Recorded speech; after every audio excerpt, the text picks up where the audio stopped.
Hello. Oh, that might be a bit loud. Let me sort that out. Hello. It's all I went Very loud. red. Aldo, welcome to Heavyweight Gaming. Just welcome to Heavyweight Gaming. Yes, the channel is Heavyweight RPG, but we're getting over it. So we are on all social medias. None of them have changed. We're on Twitter, we're on Instagram, we're on Facebook, we're on some other social medias that you can make up. We'll be on there. I'll create an account. But yeah, so check us out. You can find us. There's lots of buttons underneath the stream. If you go click on them, it'll take you to the links. Please follow us. Please keep an eye out. Say hello. I'll talk back. I love talking waffle with lots of people. There you go. There's all. Look at that. Look at that. Look at that. Mods are all over it. Right, so that's social media. We'll jump in with the sponsors. We are sponsored by everybody on the planet, but specifically Loke Battle Mats, who are award-winning artists. They created the big book of maps, the giant book of maps. They are flip-out maps that you throw on your table, and boom, you have your tundras, your magic circles, your dungeons, your forests, your tundras. I might have said that already. Your taverns, your towns. They are incredible. Every Kickstarter they do, super successful because they're really good at what they do. You can sometimes catch them on a Monday, streaming the artwork that will be coming soon. So please check out Loki Battle Mats. There's the link in the chat. So good at what they do. I'll reference them later. But yes, they also do the digital versions. So if you go on DM's Guild or Drive Through, I can't remember which one. I'm sure my lovely mods will confirm. DM's Guild, I think. Everything they do a digital version, so you can use it on your Roll20, your Fantasy Grounds, any other virtual tabletop software that you use. You can use them as well. They also do a couple of cyberpunk and science fiction ones, so go check them out as well. So that's Loki Battle Mats. We have Coyote Grey. So the tokens we use during our Roll20 battles, the tokens are artwork of someone calling themselves Coyote Grey. Rob is a cracking lad who's graciously sponsored the show. But if you go to Roll20, they're the only place you can currently buy them. Thank you, Mabonix, for the sub-prime. You can go to follow the link. So I've got the marketplace, type in Coyote Grey and his chibi token packs. They're like $4.99. They're so cool, so cute. Thank you very much, Clockwork SJ. I swear I know that guy. I was like, oh yeah, I can subscribe now. Yes. Oh, we're affiliated. We're affiliated. These rerolls are active, guys. I mean, Oh, we need those. Yes, please. Soon I shall have my gravy bag too. We've got a Empress Place, look at that, woo! That's where I know where as well. I've seen these names before. So, happy birthday to you from a day or two ago. Yeah, that's right. Look behind me. I was singing to Empress. I'm pretty sure it were her birthday a while ago. You won't know her. She's nice. So, Coyote Grey, go check out the chibi tokens. They're beautiful. They're amazing. I use them in my cyberpunk games. I use them in their fantasy games. They're really, really, really, really badass. So please check them out. Ashana, who is a glass crafter. She creates glass figurines. She streams it. Literally, her name. Go find it on Twitch or Instagram or Twitter, or follow the link, and you can go see what she's getting up to on Twitch. The little glass figurines she makes are incredible. She makes little dice protectors, which are little dragons the size of a D20, just to protect them from nat ones. These lot will probably run out. But yes, she does all that sorts of cool stuff. Really, really, really zen Twitcher as well. So if you're into just chilling out, listening to somebody talk about glass crafting and various other geeky stuff, go check her out. She's amazing. Ruffworx Creative. Yes. Wait. We've got the best link. Not only does Ruffworx Creative make amazing wood and leather items, he literally rips the tree apart with his bare hands. I mean, there you go, script right there. If you want a comparison, go watch Avengers Endgame. The one where Captain America tears the tree log apart. That's basically it. So Ruffworx taught him how to do that. Not the actor, actually Captain America. So. Well. And if he spills oil on him, all the better for everyone else. There's also an OnlyFans Ruffworx coming, but he doesn't know it yet. So Infinite War, thank you, Dwarf Warrior. Dwarf Warrior, by the way, where you can sub now, just saying. So go check out Ruffworx Creative. He's responsible for my beautiful. Actually, it's Age of Ultron. Right. In Marvel, Ruffworx ripped a log apart, and they coloured him in blue and red and a star. Right, so Ruffworx Creative, go check out his photo albums on Facebook and you will see unbelievable, beautiful work. None of it is ever replicated. It's all handcrafted, leather and woodwork. He's responsible for my Dungeon Master screen. You can see that on the Heavyweight Gaming photo album. We did a little video of an unboxing. Excuse me. And yes, they are at Hawkeye's house, and it's all really well. And then Zandria turns up, and it all goes to shit. So, and that's the recap done there.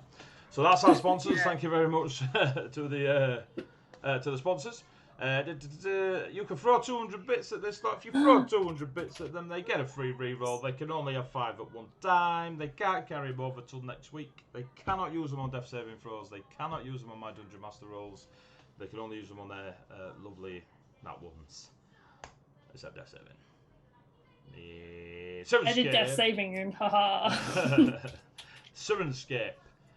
As they quote it, epic games need epic sound, and no truer thing can be said. Syrinscape is incredible at giving yourself a sound ambience to your games, whether it be over the air, the interweb, or at a table. Play it on a tablet, get your party downloading the app, and you can play your music or your chosen sound set through that app, and they get to feel the same ambience that you're trying to create from your Dungeon Master chair in your kitchen 200 miles away. So go check out Syrinscape. They are so good at what they do. Everyone should use them, to be fair. They just go check them out. Even their free account, I don't know the wording of it, but if you go check out, there's loads of sound sets on there and you'll see exactly what we're on about. So go check out Syrinscape. You could literally type in Syrinscape, Twitter, fucking Facebook. They're everywhere. They're everywhere. What have I missed? Charity, right, so we'll do Tasha. Tasha's Heavier Crockpot of Bits and Bobs is a D&D 5th ed source book available to you nerds on DM's Guild. I checked the link. If you go to DM's Guild, put in Heavyweight Gaming or put in Tasha's Heavier Crockpot, no, just follow the link. It's about 200 copies sold. It's full of super creative writing, super creative art, lots of 80 plus new spells, subclasses, stuff like this. Please check it out. It's beautiful. It's a really cool piece of work that a bunch of nerds got together and did some really cool stuff, so please check it out. We're very proud of it. On that note, we are currently working on our next instalment, which will be a source book for Atoria, a nation within Colossus. But you can hear more about that later. Look out for Arcane Script. He will be releasing stuff with a bunch of his nerdy friends, and it is so cool what he's got planned. I will not say any details of it, but some of the stuff he's released and shown me, oh my god, it's amazing. I can't wait. It's such a brilliant idea and so cool. So look out for Arcane Script stuff coming. Is that it? Are we done? Is that everything? Charity stream. Charity, we've got a charity stream. It's right on my screen, in front of me, in bright purple and white. McIntyre, providing support your way. So, every year, Heavyweight Gaming has done a charity stream. We did a 24-hour one-shot. We did a 49-hour series of one-shots in computer gaming and shooting and stuff like this. And we raised over £4,000 over those couple of years for Birmingham Children's Hospital, Mind Charity, Rainbow Trust Charity, Mermaids Charity. All great charities that do really cool things. And we managed to raise a few quid from, which is a very proud moment in our heavyweight gaming journey. So this year we are doing it for a charity called McIntyre. It is a charity that supports children, young adults and adults. Some of them may have autism, some of them literally just need support in their everyday life. And they currently support over 1,200 people, and obviously being a charity, the more money they can raise, the better for them. So we're going to try and raise a few quid for them and go from there. So there is a Just Giving link in the chat. There is also a Just Giving link under the stream that if you just click it will take you straight to the donation. There's also a link to their website. If you just go check them out, see what they're up to, you'll see exactly what I'm on about. They're a great charity, and you know, all support is very welcomed. 400 bits. Boom, Dwarf Warrior. Here you go, you filthy animals. Thank the gods. I also need to set up my It's Gravy Time, because I'm on a new machine and a new account and all that good stuff, so all that needs set up. Anyway, regarding the charity stream, evening Jenny Crane, we have some giveaways. To enter the giveaway, it's very simple. You donate £5, your name goes in a hat. Within your donation, you need to put in the notes the item. Thank you very much, Dwarf. The item that you're putting your name in the hat for. You can put in multiple £5 and therefore get multiple names in a hat. You just need to name the item you're trying to be drawn, raffled off for, etc. The items currently we have are some dice from Blink Dog Dice, which if they're a small southern Welsh small business that make dice and sell them on. They're really cool, really quirky, really beautiful little dice, and they are great friends of some of the players and DMs on our channel. So please check them out. But they're also throwing in a bag or two to win. We have Loki Battle Mats themselves, who are going to donate a giant book of maps and a big book of maps to also win off. So if you're after one of them, bear in mind the giant book I think is A3. It is A3. Yeah, so there you go. So they're throwing that in there. D&D Beyond themselves have donated. Thank you, D&D Beyond. Have donated Van Richten's Guide to Ravenloft. Oh my God, did he get it right? Jeez. I had to close my eyes and concentrate. A cousin of Van Brian's. They 2 copies of that. So there'll be 2 copies of Van Richten's Guide to Ravenloft up for grabs. £5 a pop. In you go. Bardic Inspiration are throwing in some Goliath bags, is it? Or Goliath bags. So they'll be up for grabs. So we got Bardic Inspiration, Blink Dog Dice, Loki Battle Mats, D&D Beyond. I mean, what more do you want? If you want some geeky stuff to add to your current stash, throw £5 in, tell me what you're throwing it in for, and we'll go from there. What we're actually doing for the charity is a 24-hour one-shot with the Short Rest Tavern group. I'll be dungeon mastering for them. It will be in the world of Colossus, and their 24-hour one-shot will heavily impact this current campaign one way or the other. It will impact it. Well, go kill Ulrich for us, guys. Go on. Yeah, do us a solid. When are we getting that Dr. Papa sponsorship? Right after the charity stream. So, recap. I can't remember for 2 reasons. One, it's been 2 weeks. Unfortunately, our ginger was poorly. Ulrich for king. Well, go on, Dwarf for it. No. Where is It's it? been a couple of weeks. Secondly, I'm a little bit distracted by the fact that England beat Germany. If you care, brilliant. If you don't worry about it. Just know that I may cry several times throughout the night. So, make Ravenholm great again. All right, Dwarf for it. You're going off now. We're all right with Ulrich for king. Oh, we make him build the wall. There's a wall already there, Dwarf Warrior. Do you know what I mean? There was a wall already there, to be fair. Hey, some of us gave our measly what was left of our souls to keep it up. Leave me alone. Yep. Mexico. Oh. Yeah, anyway. So, recap. They're currently in the realm of echoes, known as the realm of Tahoro. I think. The realm of Tahoro. Whilst they are in the realm of echoes to go find Stefan.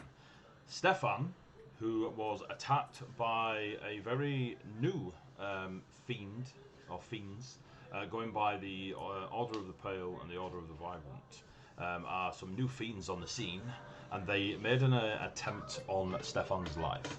What actually happened is they shattered his echoes. Now, to keep the metaphysics short, it turns out that there are echoes of every soul throughout. They're in the realm that currently is the way station for said echoes. Tahoro is a place that hosts every opportunity past, adjacent and possible.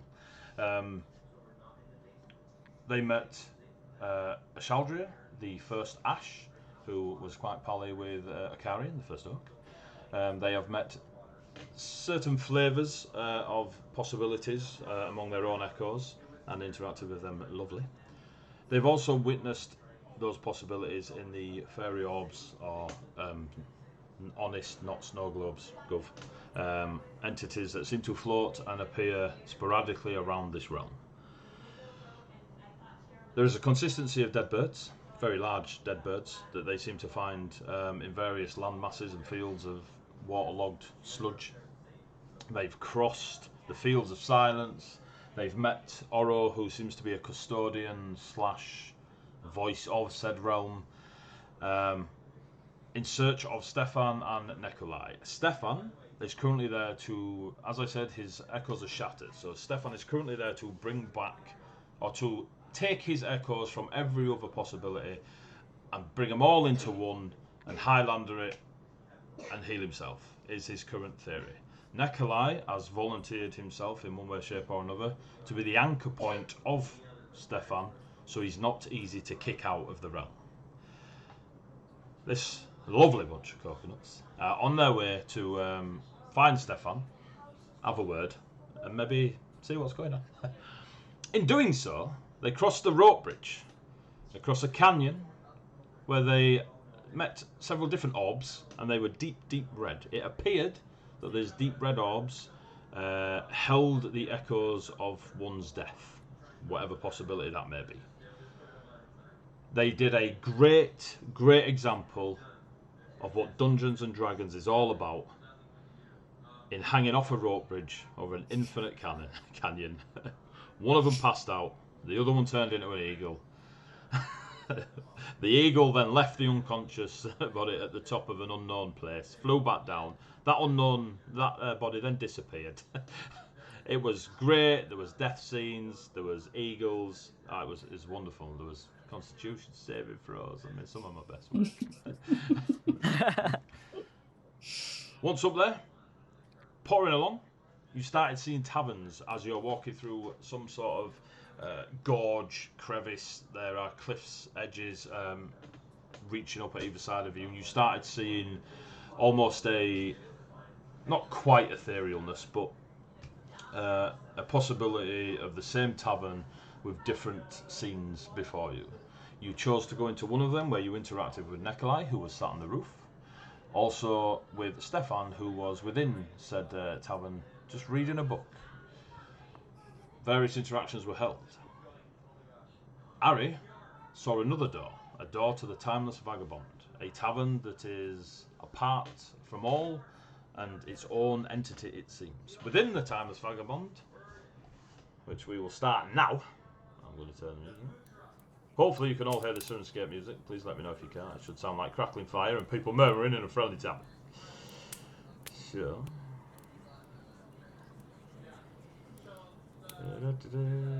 Right. Ari went into the Timeless Vagabond and interacted with Eleanor. Is that right? Is it Eleanor? I think I think I was right about Eleanor earlier, and I've got the wrong Eleanor.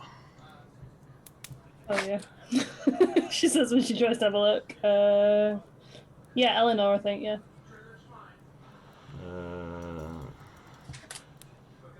There we go. Eleanor. Where are you, Eleanor? Eleanor, the Untamable Heart Psychics. So, within there, Ari was introduced to the concept that the Timeless Vagabonds are an entity that exists eternally, it seems. Each has a weapon, and each lives by a single tragedy.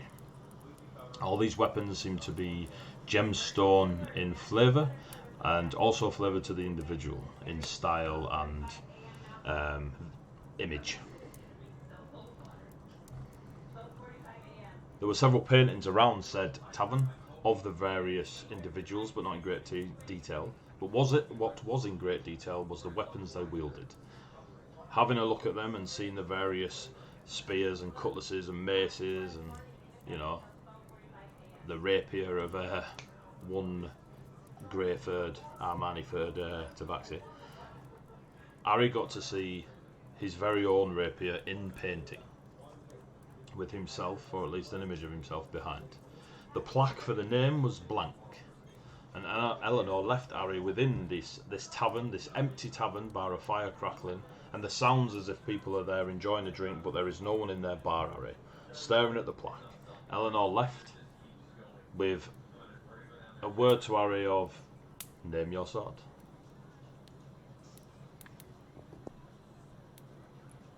So, 3, 2, 1, Ari, you're stood in front of your painting. Dorian. I kind of stare at it for a few minutes, and then pull out the sword and kind of hold it in his hands, and just kind of look at it properly, and like examine sort of every part of it. And he'll kind of think to himself, probably won't even say it out loud because he's alone in the tavern. But he will think to himself, Eagle's Promise. And as you think those 2 words, I get to do something pretty cool.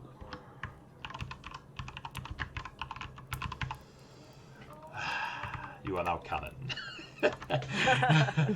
So, as you think those 2 words, there is a slight scratching noise coming from the direction of the painting and the plaque. And you sort of lean in a little bit, and you can see as if an invisible hand is etching the words in a beautiful calligraphy, which is a talent on its own when you're etching into this like copper brass plaque. And you see the words Eagle's Promise with a feather just as a bit of a signature to the E, coming off the flick of the E. And for a moment, the image on the painting is crystal clear, as if you could reach out and take the rapier from the painting.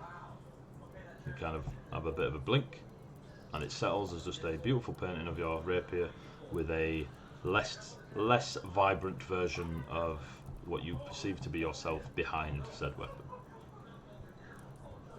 You now hold Eagle's Promise and have committed to the life of a vagabond. Why did I do this? So, what was explained to you, for clarity, just because I feel it's quite an important piece of Harry's journey, the 2 souls and how the swords work. Once a soul is committed to a weapon, that sword will... Okay, mate. Night, night. Bye, Luke. Bye. Night, night. Well, do one. But what you was explained is once the soul is committed to a weapon, the weapon will encourage the wielder to claim that soul, and there's no take-backsies. So the choice of the vagabond is to carry out the promise of the soul to the weapon, or pass it on to somebody else, and they will carry out the promise to the weapon. And that is currently Ari's blessing and curse. We'll go with that. Because 2 of them souls, they big souls. They really big souls. Yep. Some might say ass souls. Eh? So, you are currently stood there. The sword is named. The door to the tavern that you are in just opens up. Cool breeze comes from outside. Eleanor does not return. The murmuring continues, the crackling of fire continues, but the door creaks open. He'll walk back out the door. As you walk back out the door, you hear it thud behind you ever so gently.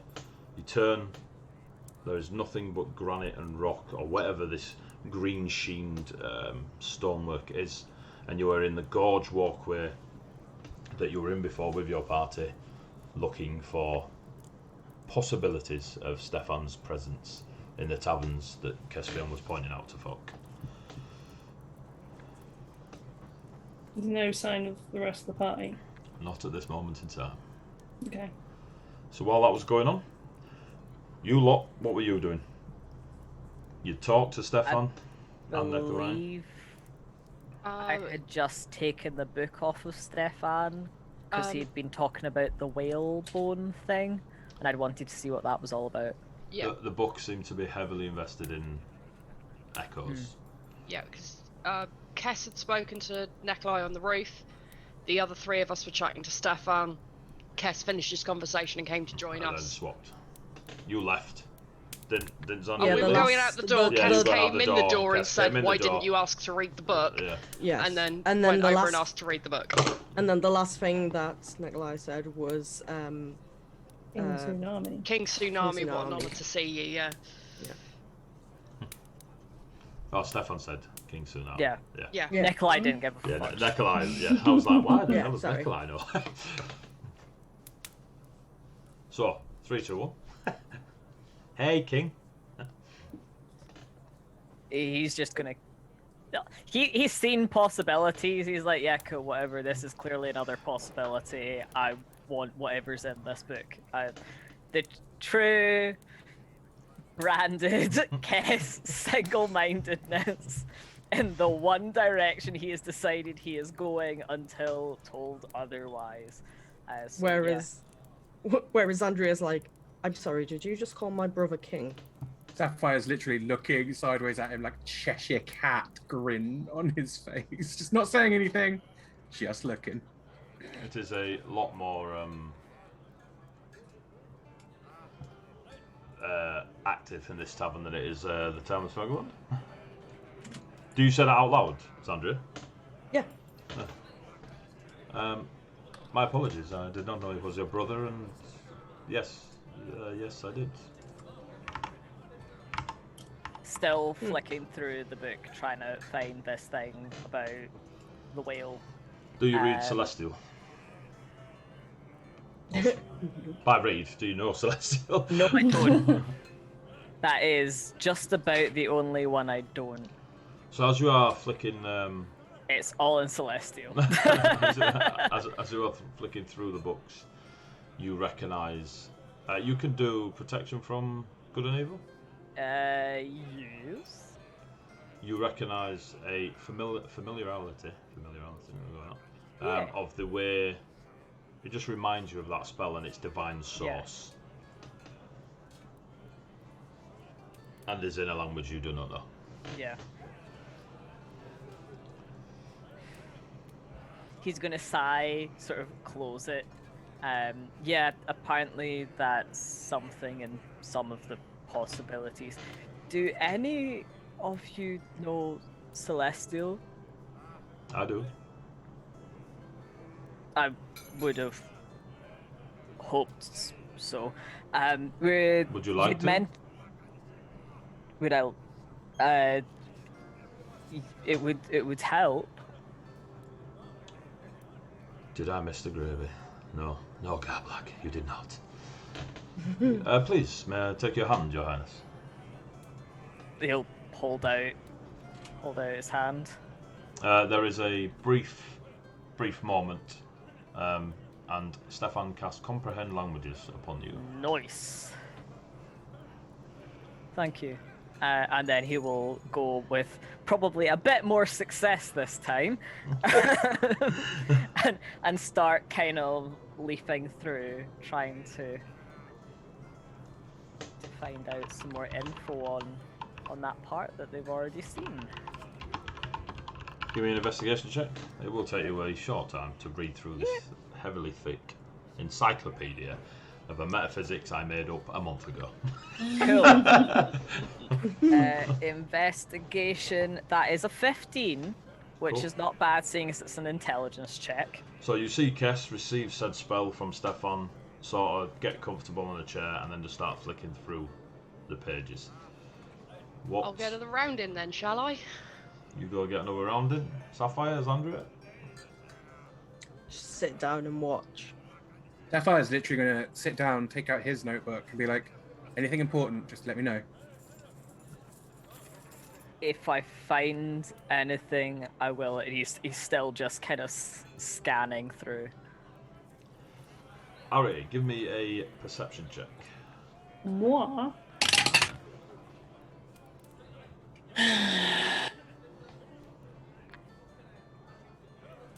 15. 15. You see two taverns set in a scene very akin to what you've seen so far. There is a voidness around them that makes you isolate on the scene.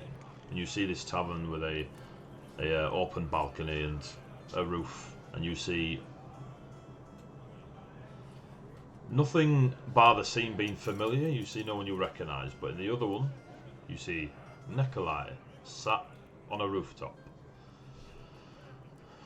barefoot, boots next to him, toes wriggling, just staring out.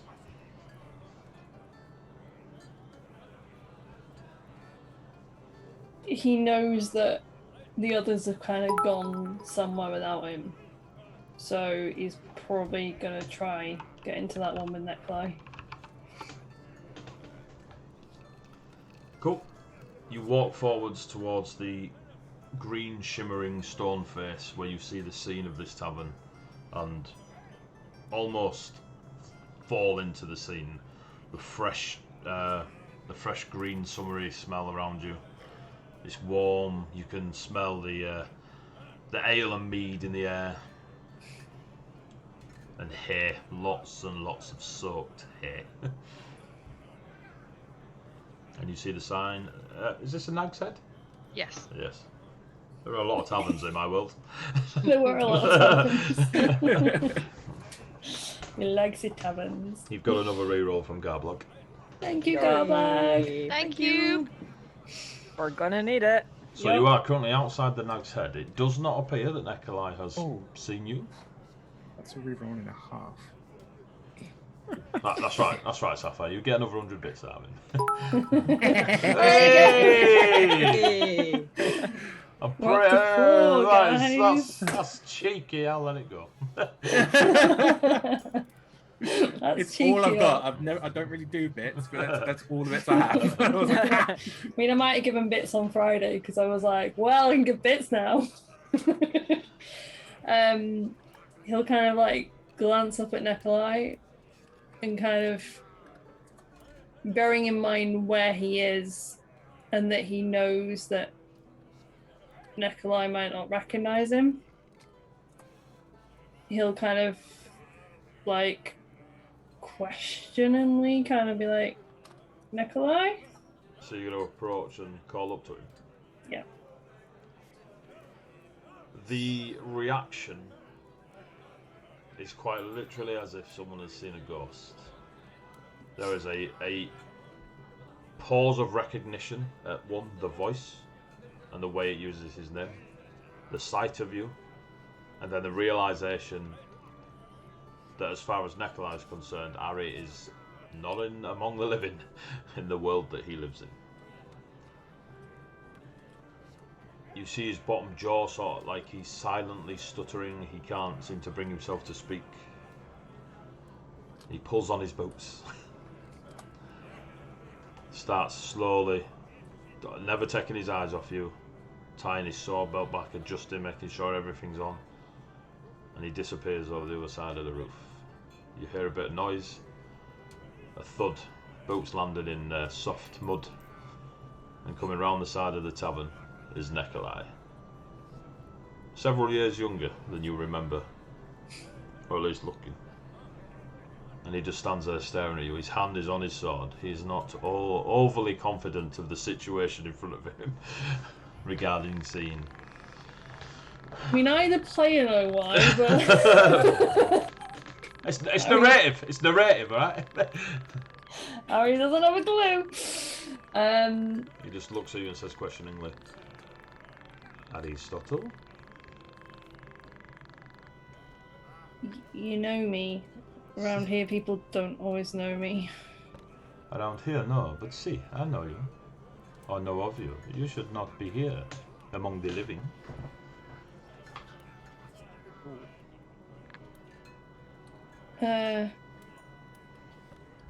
Maybe in this version of your world.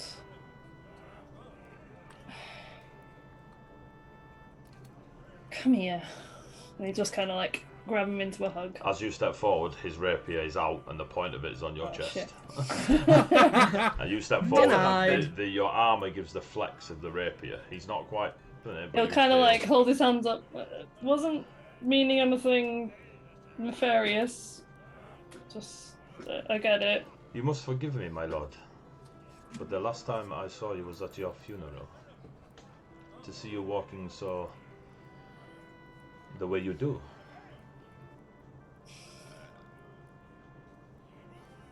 It'll also probably occur to Ari at this point that he may not have the same history with Nicola as he did before. Yeah.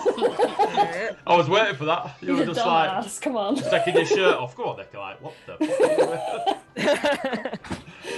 fuck? Married with 12 kids.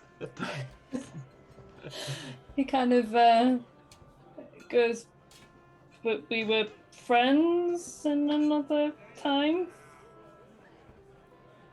That I do not deny. But you taking breath before me. I would prefer it if you remained aware, or at least at a distance. That's fine. He'll kind of back off a bit. You haven't seen another group of weird people, have you? We resemble that remark. See, on many levels. They are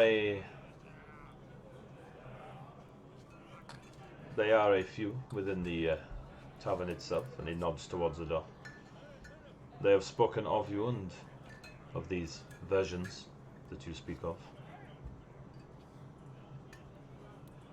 Stefan is within these walls. If you bring him pain, I will send you to whatever world you have visited from in a box. Yeah. I also do not wish that. If it's like you say, and in this version I'm not here, then I'd really rather not cause him that problem. Do you drink, version Ari? Hopefully, every version of me likes a drink. He throws you his hip flask. He will take a swig. It's sweet, soft, nothing hard. You may sit upon the roof with me, where I can keep an eye on you. But you may drink. Fair. He He'll throw his own hip flask across to him. He You may catches also it. drink. He catches the loop through the rapier as it spins down the metal. He slides it off, puts his rapier back, takes a swig. Smooth. Shall we have a drink? And he starts climbing back up onto the roof. Yeah, he'll climb back on the roof with them. It's easy enough. Yeah. When you sit, he shuffles about 15 feet from you. He understands. He'll kind of stay where Nikolai's comfy with him and just kind of sit companionably, both drinking out of each other's hip flasks, apparently. There you go. Within the tavern itself, if you wish to speak to Nikolai further, just let me know.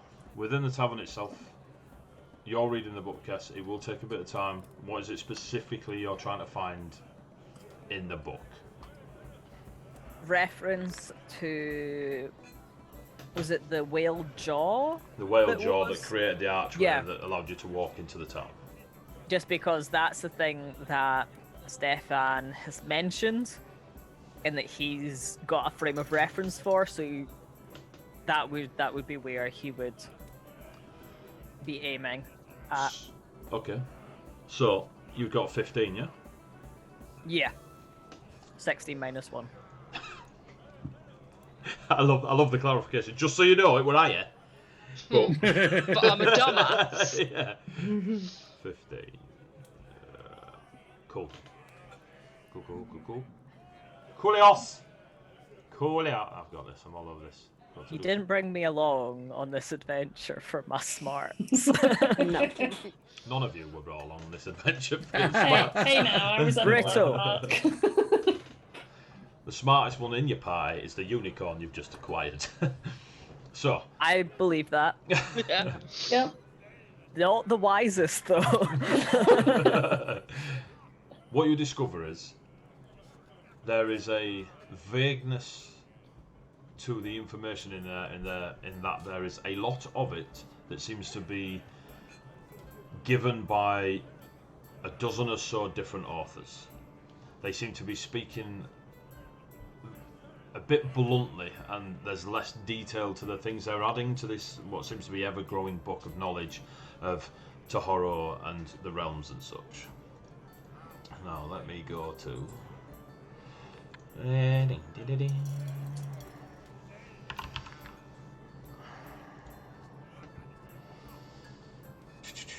so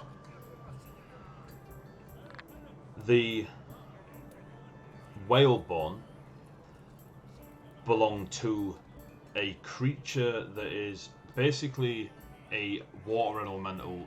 Is a very basic description of this entity, but it comes up quite a lot. So whoever interacted with it or saw it or discovered information struggled to actually manifest how to describe this entity other than a pure element of water that referred to itself as Tahoro, which then translated to the realm that it became. So the realm seems to be Tahoro itself, and at some point Tahoro seemed to be an entity all on its own, highly attuned to the element of water. There is more information in there about the seas of echoes and the lakes of echoes, the pools of echoes, the oceans of echoes. Again, you see struggles of people trying to comprehend the detail and information they need to apply to this knowledge they're writing down. The whalebone itself, whether it be symbolic or an actual magical artifact that protrudes from this realm, is the gateway to Githerion, which is the town you were in, from the realm of Tahoro as a whole, those fields of silence that you first walked across that were hell noisy with ravens and crows. So the whalebone itself, there is quite a lot of research into whether it is a magical artifact that creates a portal or a gateway, or it is a component to a spell that Tahoro, or it seems that Githerion was actually again, the minds that have created this probably needed more time, but a companion, a rider of Tahoro, there's descriptions where they could have been a romantic relationship between Tahoro and Githerion. They could have been siblings of some sort across some strange realms of elemental power and divine sources and such. There's a lot of theorizing that goes on in this book. But the one thing that is common, and that even though pretty much all this arcane lovely stuff is theoretical, like someone fireballs somebody, is these seas and oceans and bodies of water stretch across all the realms, whether it be demonic, divine, elemental, draconic, material, the Shadowfell, the ethereal realm. There seems to be a very, very strongly believed in sense that you can travel, sail to these different realms as long as you have the correct means to do so. The Tahoro is not only stated as the name of the entity that is the realm, or was the realm, or that's confusion of metaphysics among arcanists, but also a collective term for a race, again a collective term of multiple Tahoro, and that they are very large sea creatures that may or may not be whale in form or other such large sea creatures that allow folk passage through the different realms at certain points, whether it be the echo of the same realm or just a direct water to material type realm, in a way that you would assume, I'm forcing this on the assumption of Kession, of our Adarnus came from the air elemental plane. Yeah. And that's what you discover. If there's anything further like you're trying to dig out of that, please ask questions. No, I think that's probably like it's not his area of expertise. He is not an arcanist by trade or teaching, so he will basically be recounting all, basically not just shy of reading aloud what he's seeing to Sapphire, and maybe highlighting where there's like not quite contradictions to something that's just come like a couple of passages before, etc. It almost seems like it's by someone or some people who've heard it from someone in a tavern. It will kind of be his recount to Sapphire, having got to like the end of where that seems to be coming to an end. It's kind of weird seeing him with his giant paws scribbling, but he's taking as many notes as he Tiny can. little 2B pencil, just like.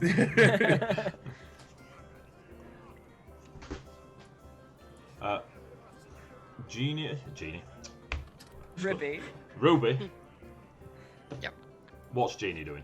No. Doing. If I knew and- that. Ruby and Zandria. Zandria, I know you said you were watching, but are you literally casual pipe out, just allowing your brother the time? Yeah. Okay, Ruby, you're just getting the pints in.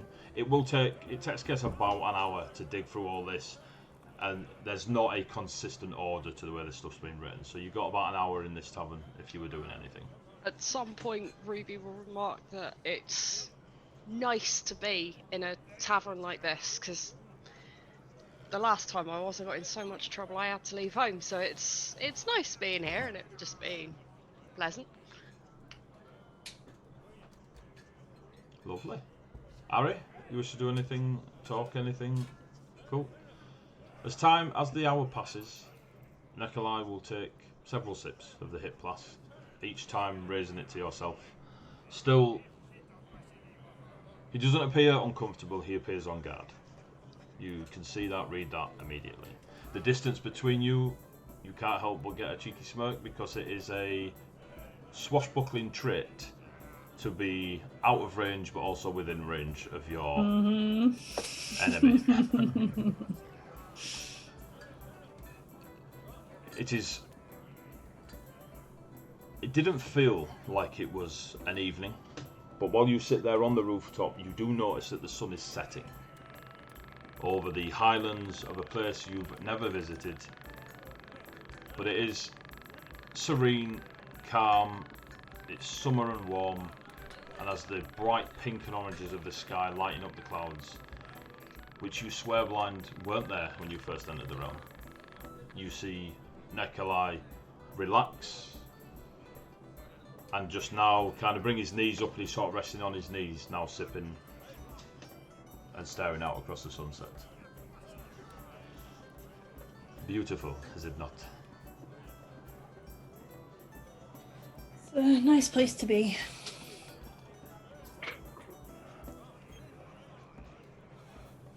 For what it's worth, I am sorry. To me, you've got nothing to be sorry for.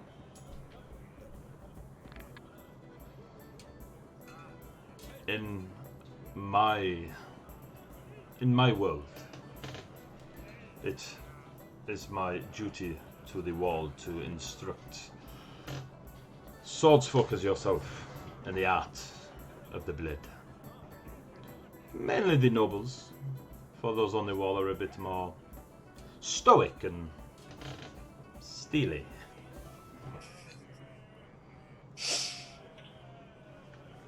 But you needed to be stopped, Ari, and they sent me.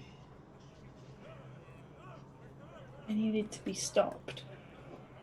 Yes. I saw from your reaction when you said hello that you are not the Aristotle of my world. And yet the guilt and loss still sits heavy on my heart. From the way you've been acting with me, I'm guessing I was a lot more dangerous than I currently am.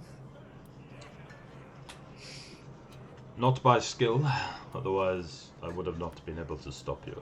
And he sort of does like a half trying to make a funny in a very confusing moment for him. But your enjoyments of your pursuit of other distractions beyond the blade led you to it is difficult seeing you here. You betrayed the wall,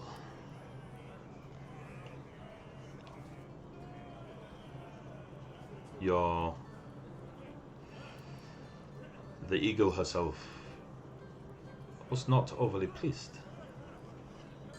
And as I was the one who taught you the blade, they saw it best to send me to take advantage of your weaknesses.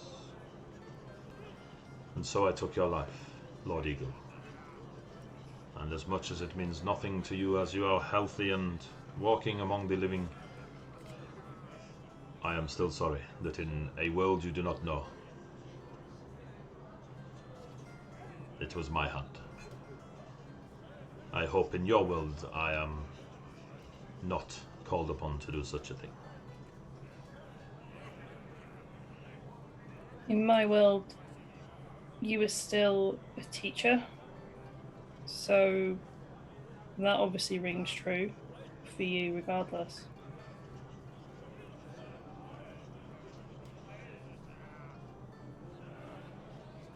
In what way in your world did I betray the wall?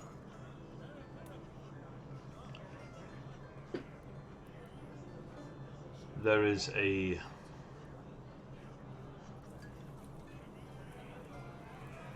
you allowed the fiends within the wall for a price none of us ever found out. But you did not deny it, and at times had gloated about it within your travels. And he nods towards the hip flask that you've given. Some soldiers' medicine is dangerous rather than healing.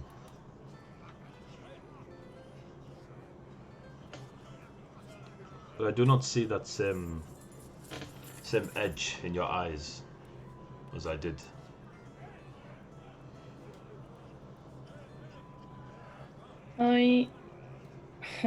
Yet, I do not believe you live on the walls still. See? Your companions are not of the eagle. You're correct, but I returned to the wall recently. Gave up part of my soul to defend it, I guess. I'm not even going to ask. And he takes a large gulp from your head. And I've come to rescue my brother from this realm. Stefan is fine. He is within the walls, talking with your friends. He's not fine in my world. He's broken.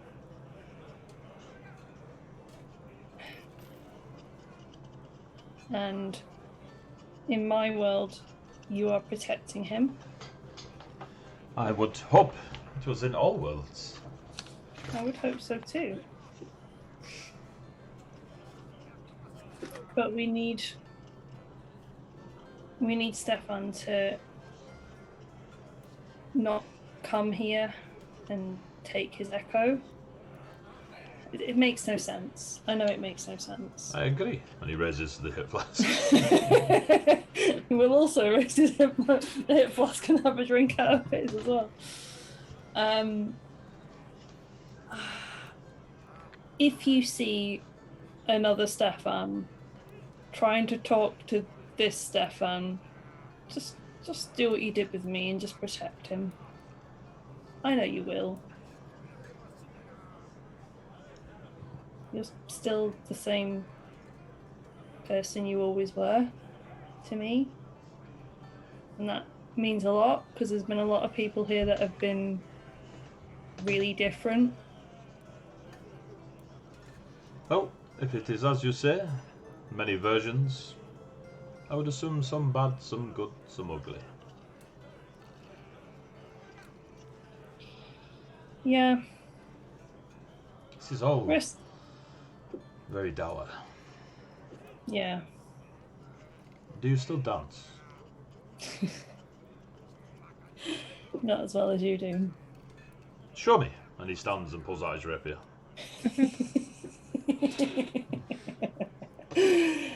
Yeah, he'll pull out his rapier.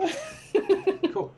So as you two on the rooftops engage in a dance of swordplay, you lot can hear the light thuds upon the rooftop. Goddamn pesky kids. Ruby looks up and is like, "Oh, I think Harry's found his way in."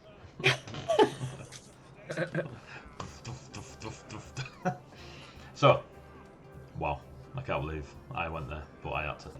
So you are in the you three are in the tavern.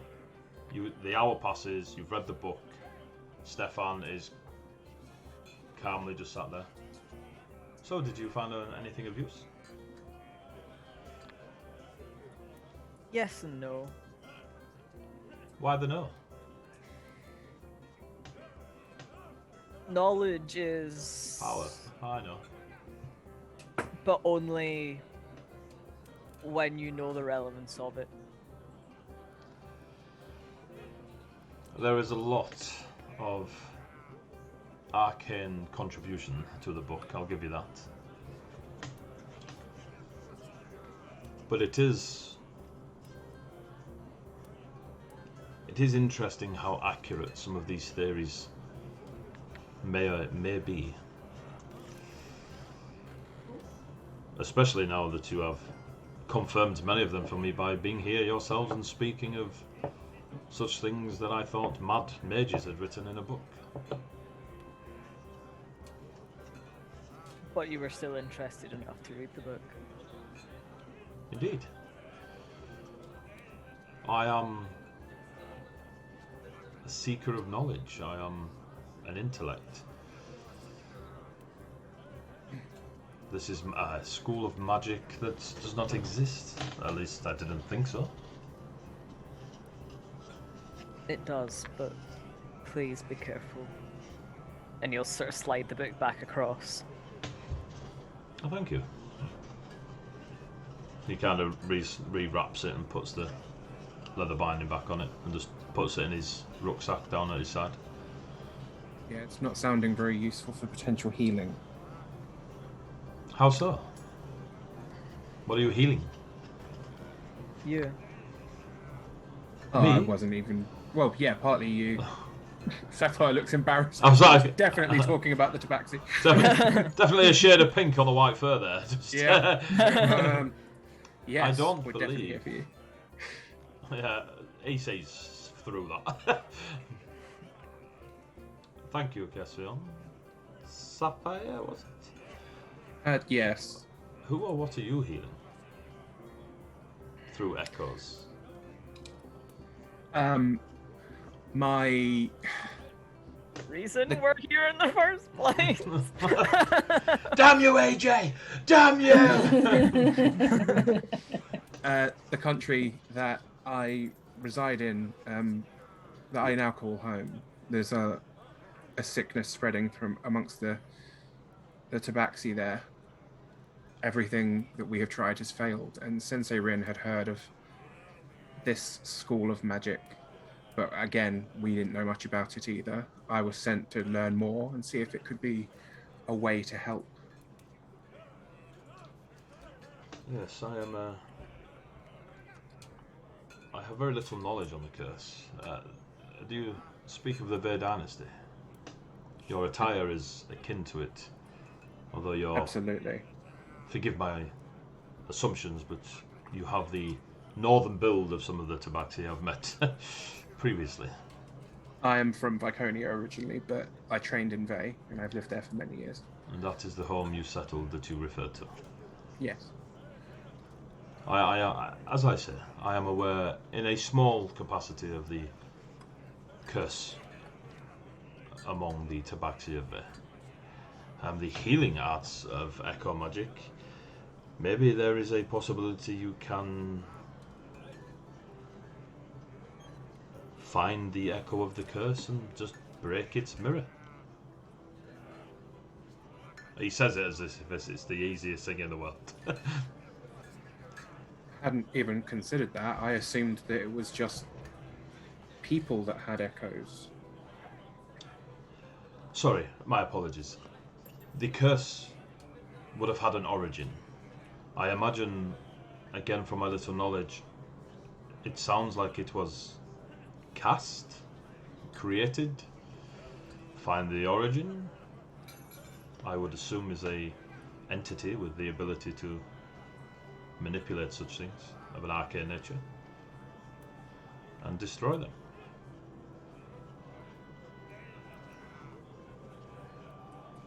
While that is a possibility, these things are not to be tampered with lightly. Oh, truly. They should only be in the right hands. Those of Arguably, those no are when one's they, hands are the right hands for this, though, Stefan. I would disagree, Guessville. I know you would. That's why we're here. Your sword. And he will just kind of stare him out. Your sword could be in the wrong hands. Would you prefer it in your hand protecting, or in the hand of an attacker without your ability to protect? The more knowledge I have of such things, the better I am able to defend against it, if it is to come against my friends, my people, There's anything. A difference between learning about something and implementing it. 100% agree.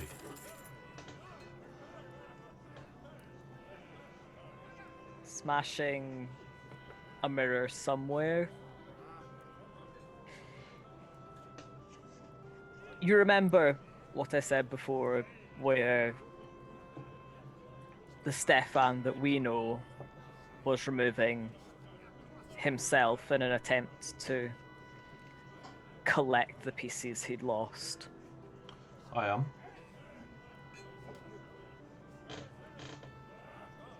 And that takes you out of wherever you were. You no longer exist. Only if I am successful, or he is successful, or you understand.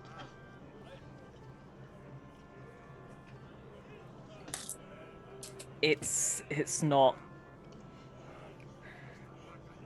something that anyone should be playing with, in my eyes, at least. Playing with, agreed.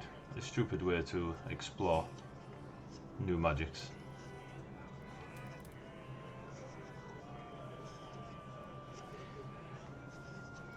And he just kind of sits, drinking.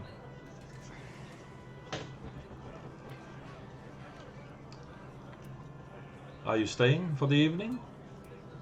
No, we must move on. Find where Ari got to. Are you good to leave? And he'll kind of look at the rest of the party. Ruby looks low-key disappointed, but she nods. Drea? I'm ready. Thank you for your assistance, Stefan. I hope you have no reason to have needed our visit. You are very welcome, Your Highness, and thank you for the warning.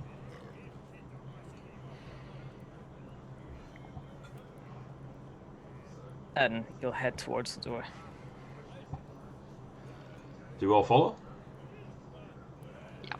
Yeah, as we make our way towards the door, just like within, like just in Kess's ear, just King Tsunami. It was a possibility. It's an interesting one. I'd like to see this King Tsunami. He sat on a big chair. Didn't look like he did much more than that from what I saw. And he just then I keeps take going. it back. I don't want to say that. That sounds boring. I So, almost prefer the one that tried to kill me. we all do, Sapphire. We all do. Wow. Every Ria, did you say iteration of out loud Kess. that alternative sounded boring Yeah, Like- I did. Yeah, for the rest of us to hear? yeah. Ruby's like, oh, you'll probably like the one where I was a cannibal then. Sapphire bursts out loud, laughing. He's just caught off guard. Just like, oh my god. Oh my god! Would I like that? You can't say it's boring. It's not boring, but Like's possibly a bit of a stretch, Ruby. When we get outside, are shenanigans still afoot on the roof? On the roof, you see your friend Aristotle and Nikolai sword fighting. Oh no, he's here. Ruby puts her ring and forefingers of each hand in her mouth. And... Mouth in her finger. That's a terrifying echo. Yeah, like the pale man from Pan's Labyrinth with mouths instead. No. You hear a loud whistle, Harry. Yeah, that's where I was going. And you turn and you see your friends staring up. And You having fun up there? As you turn and see your friends staring up, Nikolai cracks you on the cheek. Your face. Just so you know. Hit my face. Do it Face? again. Do That's it my money again. maker. Just never be distracted whilst dancing. I see your friends are leaving. Yeah, I should probably go. For what it's worth, Aristotle, it's been a pleasure not being your enemy. It's been a pleasure. You know, kind of tossing back little hip flask. He keeps yours. Little shit bag. Thank you. And he attaches it to his belt. Excuse me, that hip flask means a lot to me. Will you give it back? Give me a persuasion check. Oh, Nat 1. watch it. I'm taking a reroll for that. Because that was a 3. Jesus Close enough. Christ. Better. Jeez. That is... I can't add up. 21. Can you see that? Look at that new dice bag! Yeah. Hey! 21! Looks very familiar. Yep. Looks very familiar. Wonder where you got that from. Yeah, I wonder. I rolled on that one. I cursed the wrong dice. Damn it. On my neon, on my beautiful neon pink dice. Made by the lovely bardic inspiration. Yeah. Thracion. He throws you the hit flask back. He tosses it. I'm assuming you catch it. They'll just let it catch fly it. over your shoulder. I hope I bloody catch it. There's a little smile on his face. And he drops down from the roof. Waves to you, Look, gives a bit of a bow. Gives a last look to you, Harry, disappears into the tavern. Wait, Harry, come on down. His tidal majesty here wants to get going. His tidal majesty. Yeah, apparently I have some import here. Apparently I'm dead, so you know, should we go? Oh, let's stay here forever. Drea, It's like the Well, worst, this is sounding brilliant. He's worst dead. You're a king. pigtail pulling I've ever seen in my life. It's like... So what do you do? If you turn and look away from the tavern, there is just a void with slight shimmering green rock that is the way you came. And then when you turn back, you see a sunset over the tavern. That is clearly the Towan Highlands. back into the terrifying void. Yeah, I guess so. Might have to hold on a bit tighter this time, I guess. Please do. Ruby looks wistfully Please don't. towards the sunset, but He'll kind of just grin at Andrew and go, I'm holding on to you then, am I? No, I don't. I didn't consent to you touching me. Children. And he'll just Let kind me of take a hand. take both shoulders and just walk them forward and through. As you Let's step, remove that hand. as you step through, you are back in the loveliness that is The crevasse. the crevasse of this green sheened rock. Why is this not doing anything? I can hear spooky, windy rock noises. I can't. I can't. No, can I? How can you hear that? With my ears? Well, that's cheating. Oh, there we go. There we go. It's coming Now I hear it. Yeah. No bell chimes, no tavern noises. Oh, thank God for that.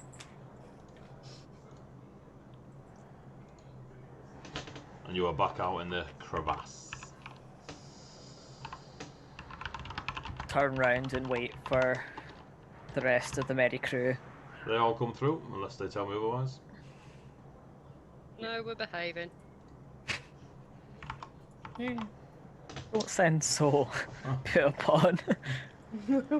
As soon as you step, the sound, the smells, the feeling, the warmth, temperature, everything goes back to that. You're in a crevasse, it's green rock for miles ahead of you. You hear the sound of rushing water ahead, a heavy rush of water.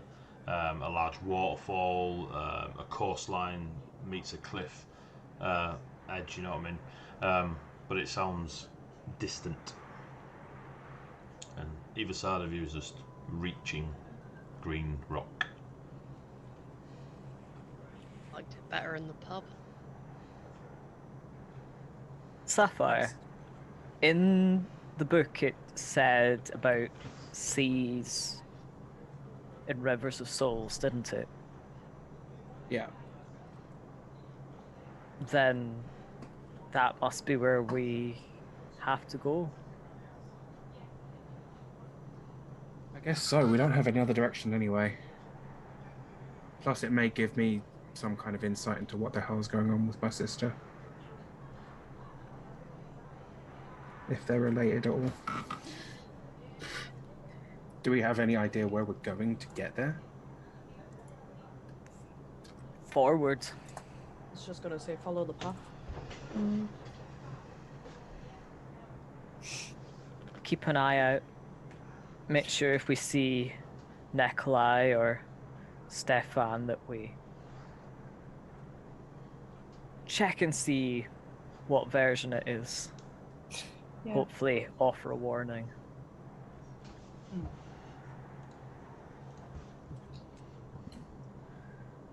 And we'll start making his way through the crevasse, keeping a wee eye out to see if there's anything that jumps out again. Yeah. Yeah, definitely. Eyes up. Pay attention this time. Cool. While you are walking, are you stealthy? Oh, as best you can in this. No, like not like banging sticks off the walls, but like more for gaining ground. Walking with purpose. Yeah, but while still keeping an awareness of surroundings as opposed to a wariness of surroundings, if that makes sense. Yeah. Okay. So, if you...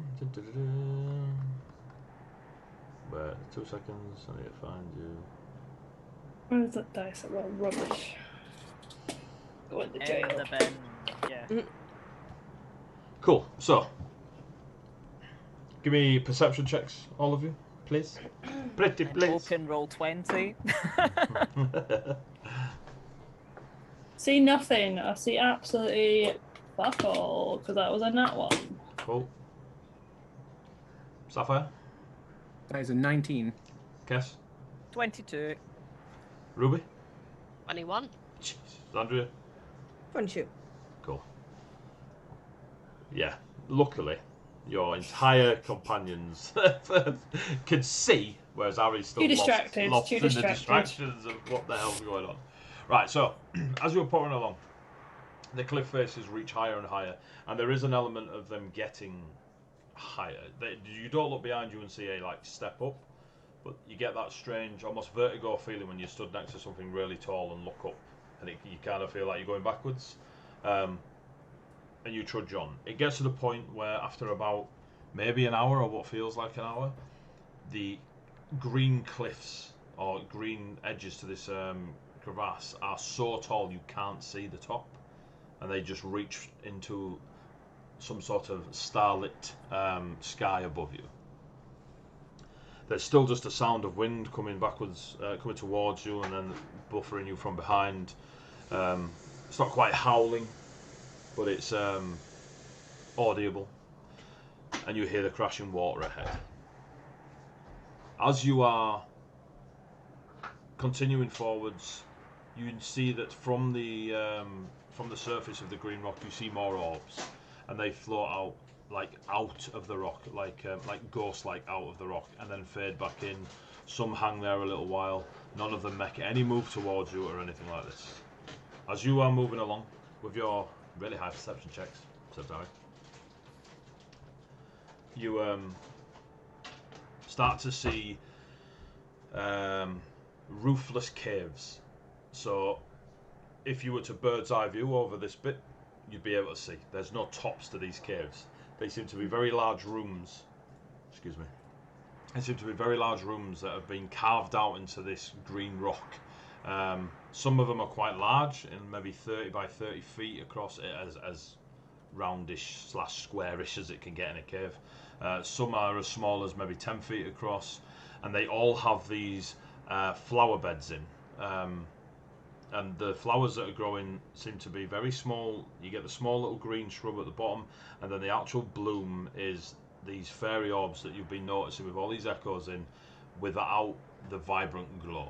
They have a bit more physicality to them as you see them, and tending all these little flower beds in all these different cave gardens are more and more of the humanoids that are here, covered in the green inked tattoos with all these different symbols and depictions of various events, very Maori-esque on all their bodies, or at least visible sides. They all have their wooden staffs, all perfectly cut for their height, and all have a mirror that seems to be held in place with the roots of the staff at the top of these wooden staffs. There are what appear to be younglings and slightly older folk, and what you'd call adults or older folk, depending on the race you are from.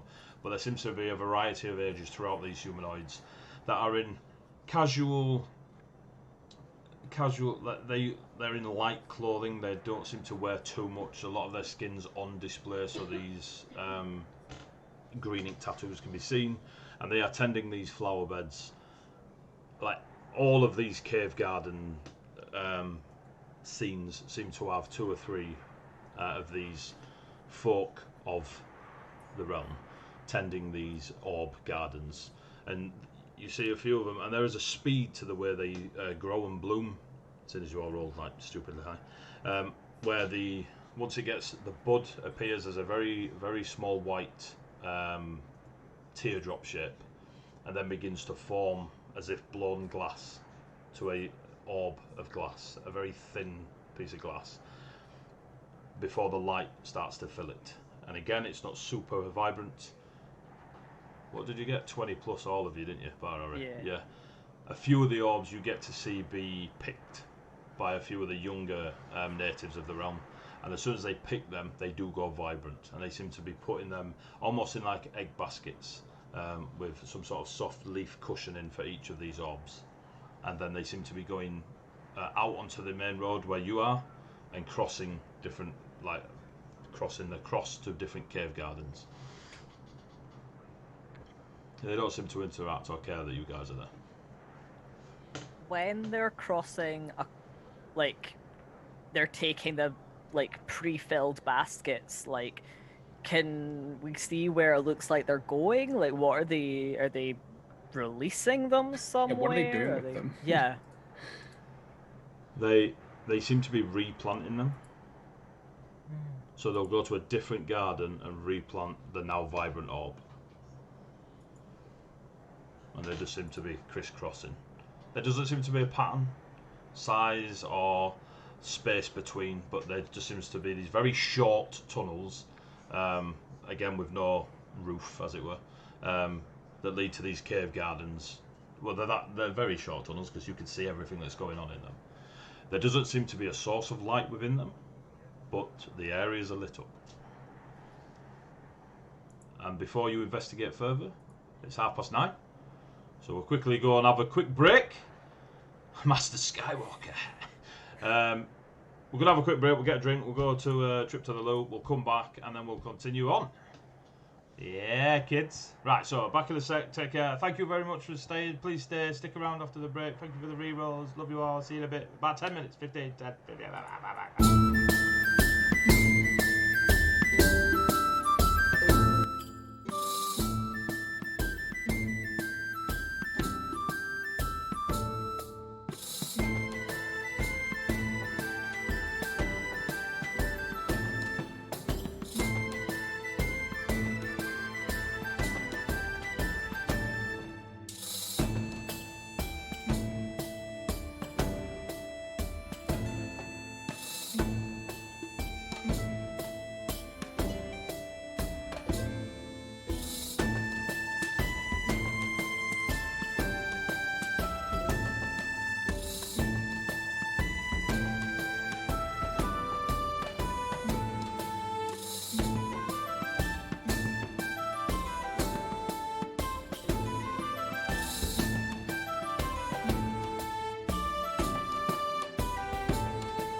We should be back for part 2. We still get excited over the animation. Look, right, we've got to be excited about something, okay? Hang on. Speak for yourself. Start again. Should have started again. There we go. Look at that beautiful animation. Oh, are we watching it again? Yeah. This is the rest of the evening. It's just us watching the animation. Yay! Roll initiative. Let's go. Oh So before you is the cave gardens. Yeah. Welcome back, by the way, everyone. You see in front of you many cave gardens. All these fairy snow globe orbs that you've bumped into along the way. There seems to be a strange flower garden-esque feel to them, as you see all the natives of Tahoro growing them and reseeding them, it seems, or replanting them.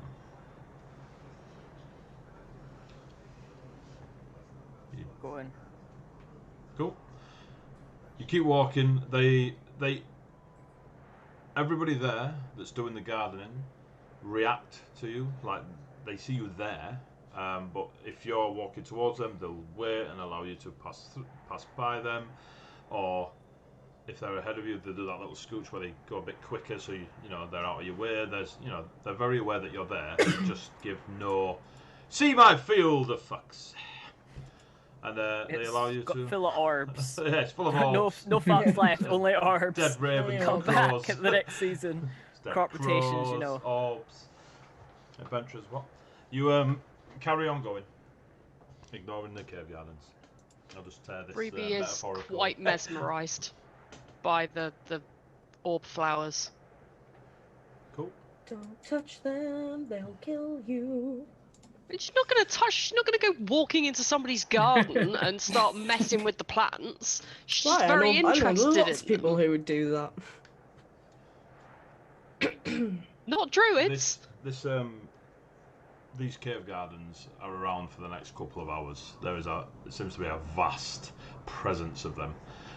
What you notice as the further you walk, that these short tunnels that are from immediately the cliff faces that you were at, they seem to now adjoin to one another, and they start like spacing out. And you imagine if you stood on one's shoulders, probably Sapphires, you could see hundreds, if not thousands, of them spreading away from you, as the large cliff face or rock faces of the crevasse that you were in, without noticing it, now seem to drop away, and it is now just that ceilingless mass of these cave gardens that spread in all directions. You still have that natural path ahead of you. It forks once or twice, but you can generally see where it rejoins again in front of you, as it just seems to spread out and lead towards tunnels that lead into the cave gardens. Continuing in your general direction of go forwards, you take the several different forks and you make your way. Again, the big thing that you notice is there's no random orbs that seem to float away from any of these gardens or in your path or anything like this. The only ones you see are the ones that you see grown, put in a basket, move to another garden, replanted. The water's still ahead of you. They do this quite silently. You still get the howling winds. They don't seem to be conversing with one another. They seem to just be going about their job. And you continue walking. The time itself is a little bit swift for you because you've just been outside Nag's Head and it was a sunset, but you rested at the in the town. So you're just going that you are still feeling pretty fit and awake and healthy, that you've still got time of the day left to trudge on. Trudging on, the sound of water gets unbearably loud, as if your head is in the waterfall, and then all sound of it disappears and there is just the howling wind. There's a very brief moment where you think you kind of all step, as if you just stepped into a chamber of this waterfall, and then your next step, it goes, and you're just left with the howling, and you can no longer hear the sound of water crashing. That will get Kess to stop still right there.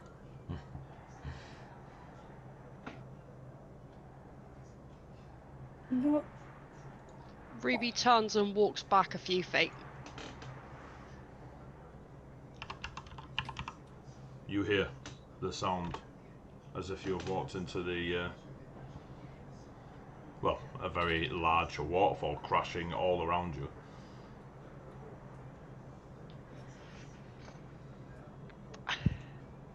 This is where the water is then.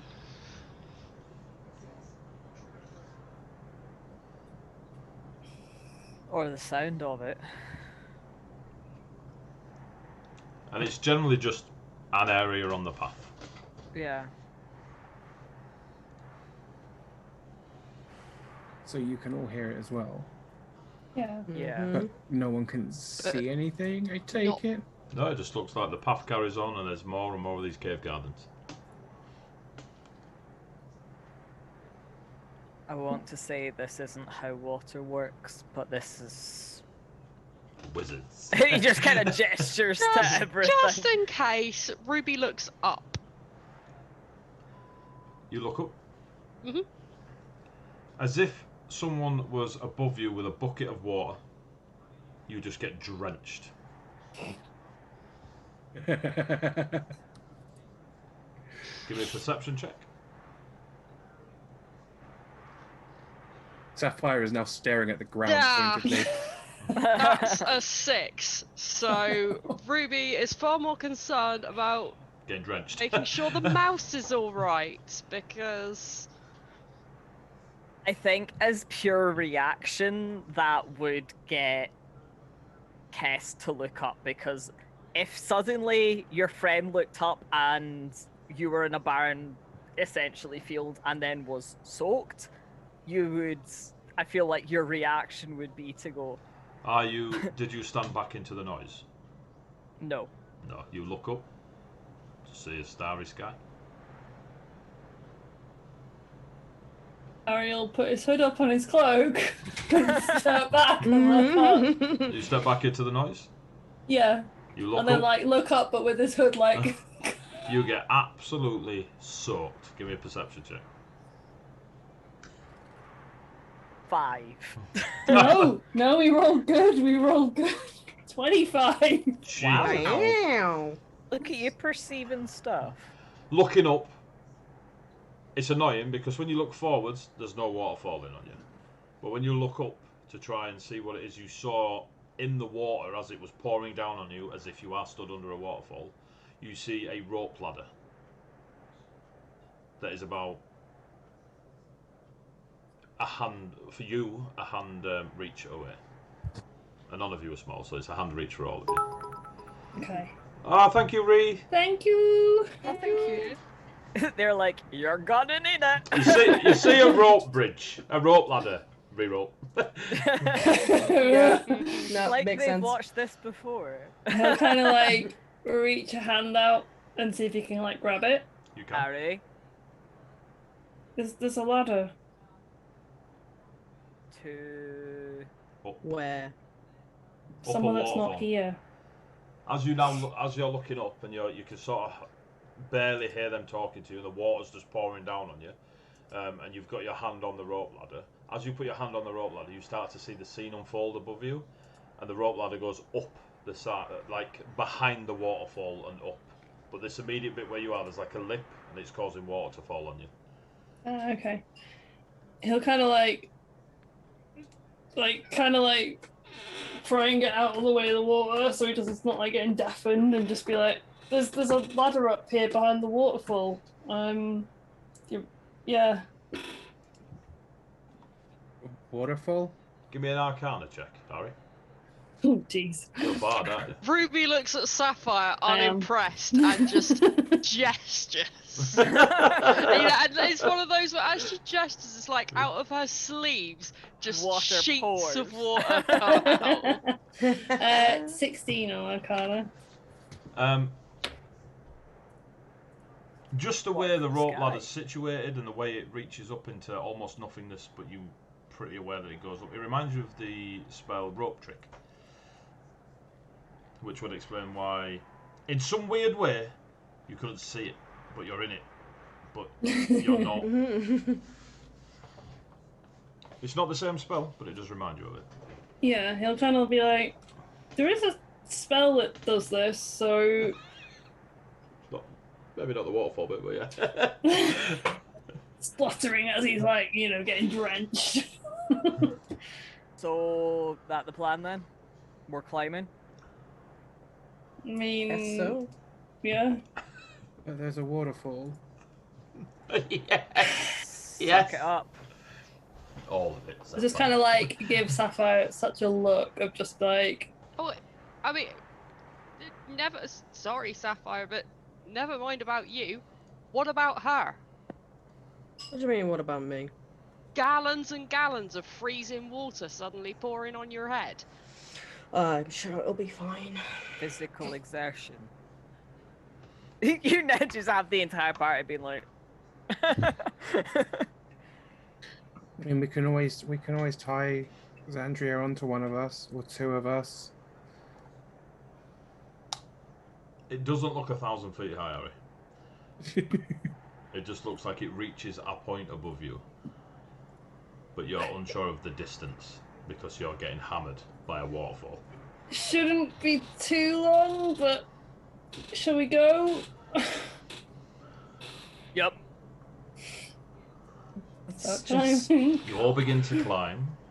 Can you all give me an athletics check, please? Oh, geez. As you climb through the waterfall as it beats down. And you all kind of, as you start climbing, once you're all on the ladder, you realise that beneath your feet is a very, very large subterranean type lake. And you see it falling or running away from you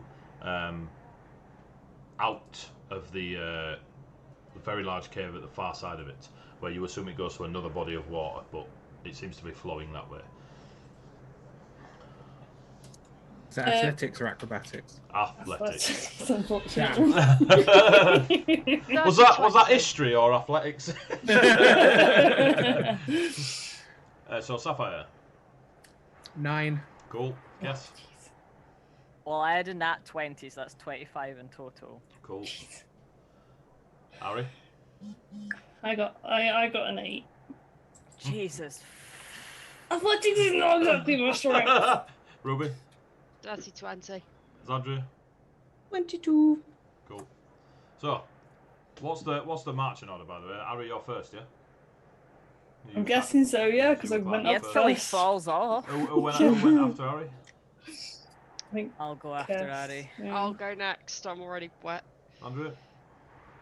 I will go second to last. Cool. Yeah, I'll Sapphire, go you're last. last. So, first and last fall. Straight off the ladder. The water's just beating down on them. It's too slippy for them. The two that are generally quite good and precarious situations are not nimble enough, and just the sheer force of the water pushes you, and you release your grip on the rope ladder. So, Xandria, you may attempt a dexterity check to grab Sapphire, or just let him plummet to however feet below that is into the lake. The ladder doesn't go all the way down to the lake. Oh. Guess I'll make a dexterity check to grab him. That's just to see if you can, and then we'll roll to see if you can. Yeah. Your dex is pretty yeah. good. That's fairly good. That's a 21. Cool. You are now, if you so wish, try and strength check grab Sapphire. Yep. What's your strength? +1. Cool. And Oh, you're you're holding alright. on to climbing up a ladder, and you have a certain, just, roll at disadvantage. Luckily, you're trying to catch the lightest one of the pie. Those were some very good close rolls. One of them was a 19. One of them was a 17. So That could Cool. have been a lot worse. 18 Cool. is my lowest. As Sapphire falls, you It's just slow falling as well because use, I've got because you're a slow- monk.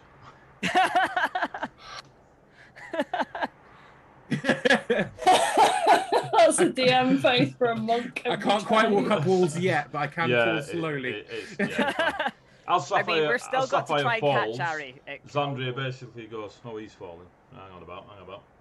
Hooks her arm on the rope, looks at Sapphire. Yeah, he's still falling. Hey, he's going pretty slow. I'll just brace myself, and I'll catch him. I hate monks. So, Sapphire, you're like, I'm going away from the ladder. Going away from the ladder. Oh, cheers, Andrea. Cheers. Thanks, that was Andrea. Thanks. You two are Like fine. catching a balloon flowing off. Yeah. Harry, as you do that, you just says,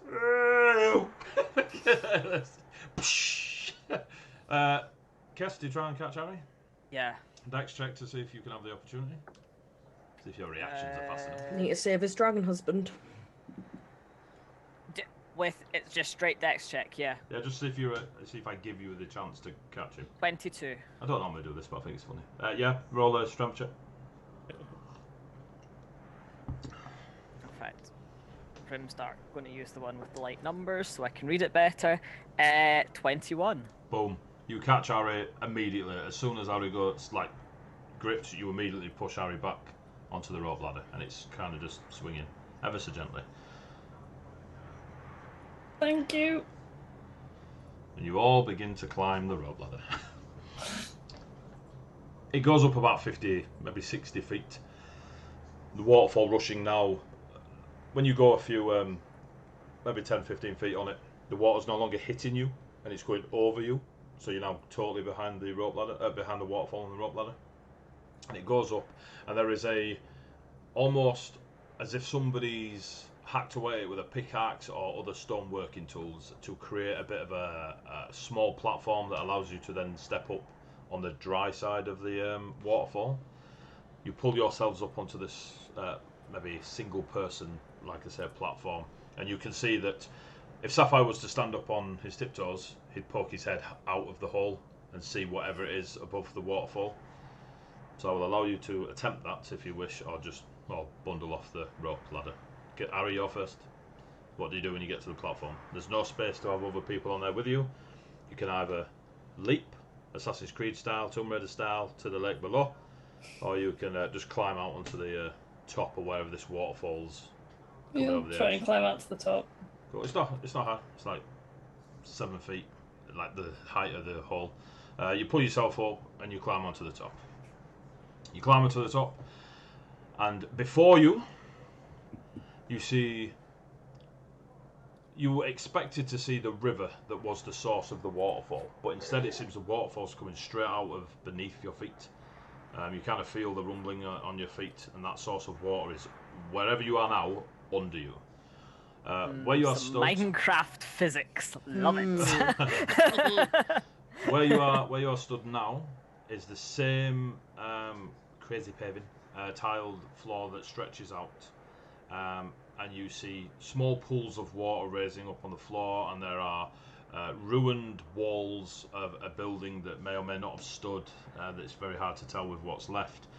There are blocks of stone, some a bit higher than others, where they might have been part of another structure or whatever, but there was like green algae moss in between some of the cracks of the stonework, and pools of water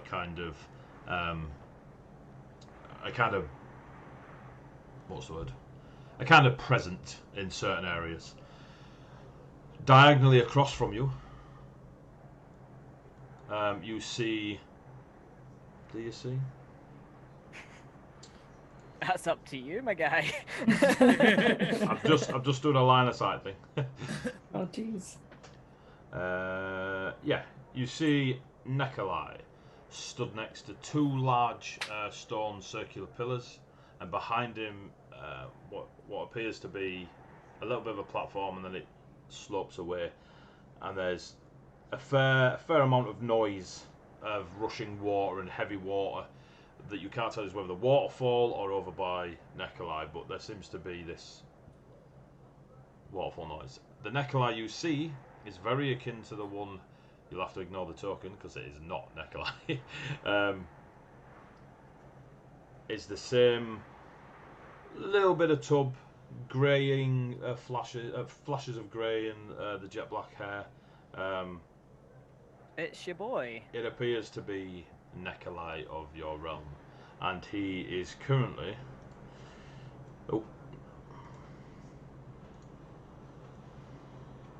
about 80 to 100 feet. You're unsure, but he's a distance away from you, and he's just kind of stood at these two stone pillars and whatever's behind him. he'll kind of shout down to the others, like, up here, so that they kind of know where he's gone, because he's kind of just disappeared up. What you also see, Harry, are 4 pink pearled humanoid statues. Pink pearl colouring statues. And I'll show you where you see them in a moment. Do you all climb up? Yep. Yeah. Cool. Yep. We'll give Ruby a bit of a, like, we'll get up himself and then, like, lean down and kind of give her a haul up, because she's only, like, 5 and some change, isn't she? Yeah, she's... Trying to get over a 7-foot ledge. So, if you all look on roll 20, Here we go. and if you... I hope it's changed, because I looked a moment ago because I just logged in Just and there was changed, like yeah. an 80-foot just tall changed. Necroli, and I was like, please don't. if you all sort out your hit points and key points Yeah, and that's stuff Oh, like fine. yeah. Just, I've got more than that. I've got more than that. hopefully it's changed on the stream. Oh, wait, yeah. I don't like the meat friends. I don't. The meat friends. I dislike their meatiness. I assumed they were the pink marble. Yeah, then. Yeah. Mother of now Pearl, can't- it's just the chibbies look I a bit... can't. Yeah, no, I can't unsee them as little sausagey. meat boys now. That's really Meat bothering boys. me. Meat They've got boys. The meat A boys meaty start higher. energy. When Ruby can see them, When you all climb up, you can indeed see them. You are currently not in initiative. is This is it the Necroli. same pearl as Khan's horn? It is not. Right. This is Just more... because you said pink yes, pearlescent, yep. I was like, sounds familiar. So, Khan's horn is a dulled pink. These are a bit more vibrant. Okay. Wrong hue. Along here. Here. So, what do you do? You can't see the top right corner, anything past Necroli, down those stairs you can't see. Yeah, I Yeah, I figured. But I can't be arsed with Fog of War and GM layers and stuff like this. You didn't mention it, so yeah, I can see Necroli. That seems like something you would describe if I could see it. Yeah, exactly. He'll kind of see Necroli. Obviously, again, remember the interaction he's just had. Because, you know, he's learning things now. Woo!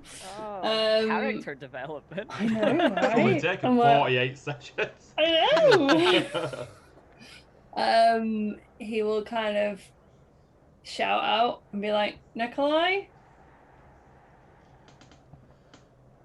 He doesn't react.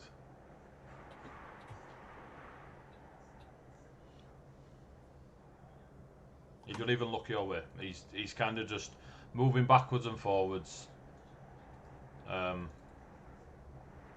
Is he like between those two stone looking pillars. He's looking somewhere else? He's looking in a northerly direction.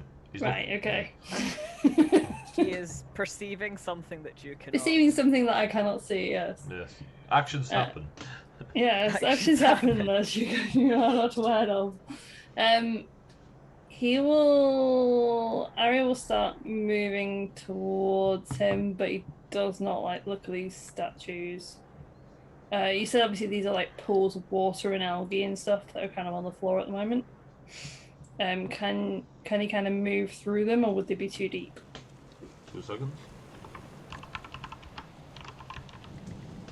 As you begin to move, it starts to rain.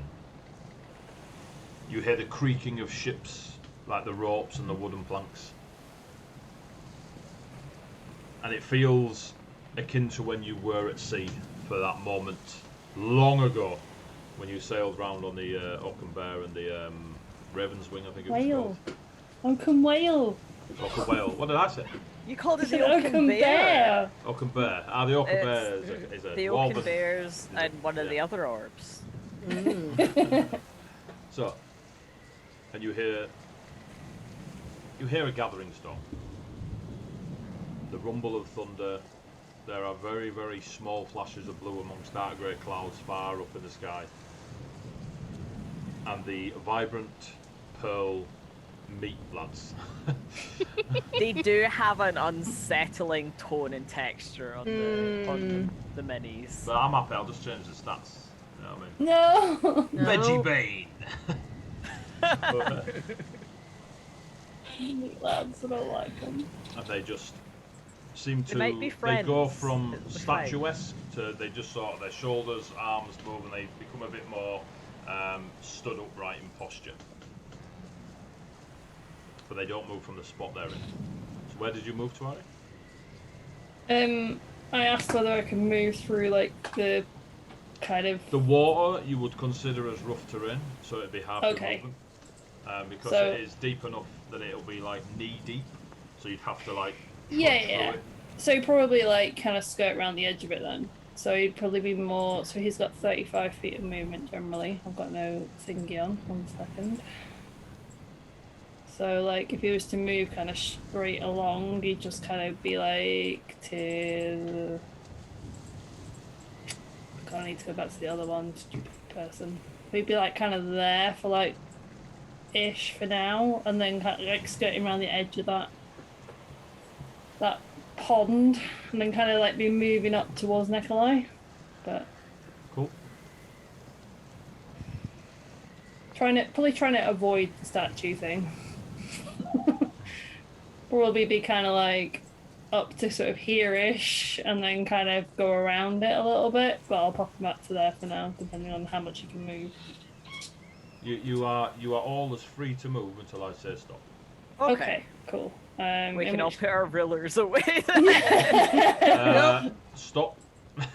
Harry. Yeah, that's what I figured. Well, that was all of that. As you get to there, these all the meat lads take I one dislike step it. closer to you lot as you can all roll initiative, please. Fuck's sake, Harry. Oh, No, your fault. it's all my fault. It's all my fault. What Harry. dice do I want to roll? They're all rolling terribly. Oh, it's Damn still it. rolling terribly. Right, Sapphire Dice, you're in jail for now. Yeah. Oh my god, going to jail. How did I get that initiative when I've got a stupid plus?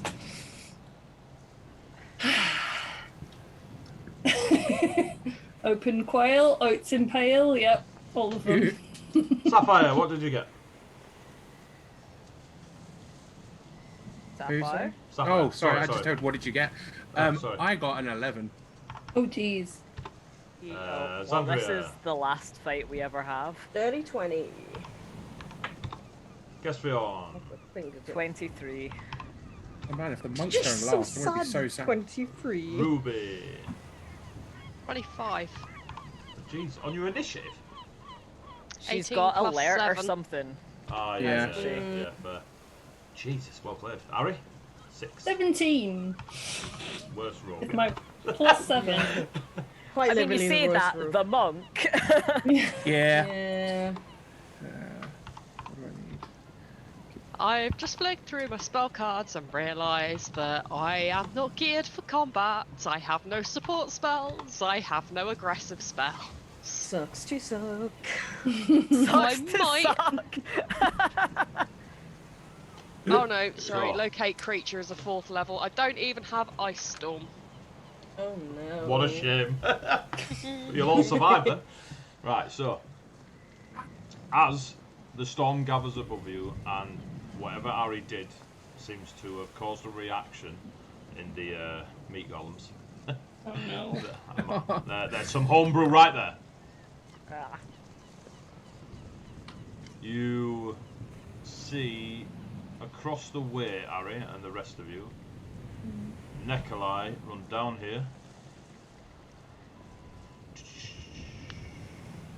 and disappear. oh, love that for me. Ruby, It's gonna be positive. you're next, Ruby.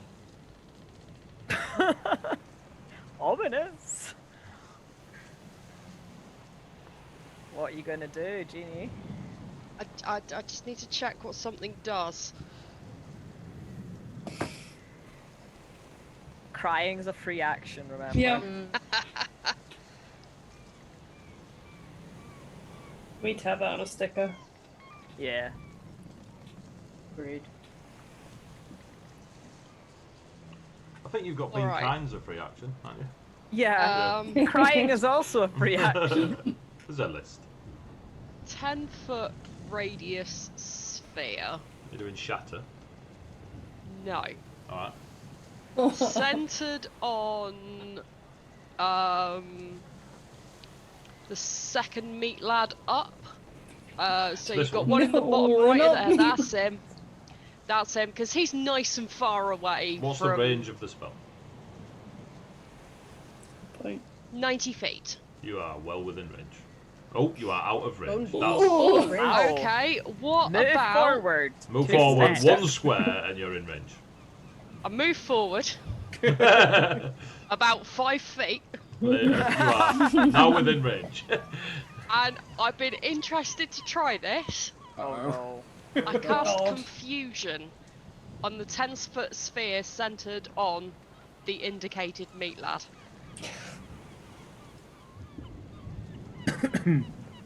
Cool, what does confusion do? Right. It assaults and twists creatures' minds, spawning delusions and provoking uncontrolled action. Each creature within a 10-foot radius sphere centered on a point you choose must succeed on a wisdom saving throw when you cast a spell or be affected by it. An affected target cannot take reactions and must roll a d10 at the start of each of its turns to determine its behaviour for that turn. See page 225. Oh wow. I've got the behaviours. What's your DC? I knew that. I knew that, but I keep having to check it. It's on the top of your spell, where your spells are on your character sheet. It's on the top of there usually. Spells 14 to beat. 14. Cool.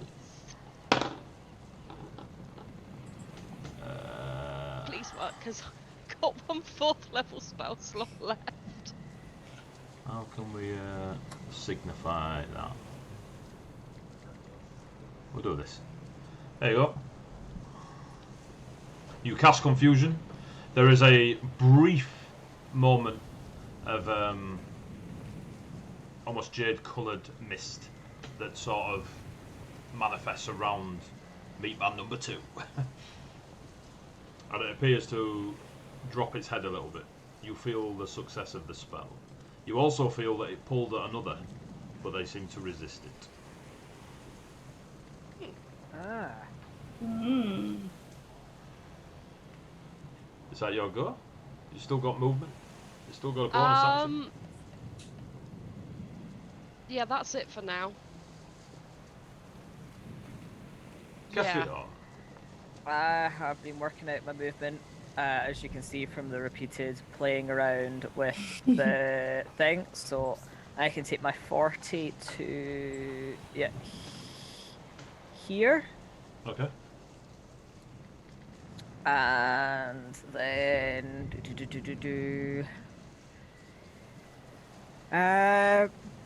screw it. I will use my action to try and dash towards where Nikolai went. So that will give me... Because let's not start an actual fight with something unless we actually have to. So what a bit... So that will get me to... move up. What? Oh, for goodness sake. Why can it not be a right click, left click? Jesus wept. So that's 5, so I've got 35 to go, so that'll get me to there. 5, 25, 30, 35.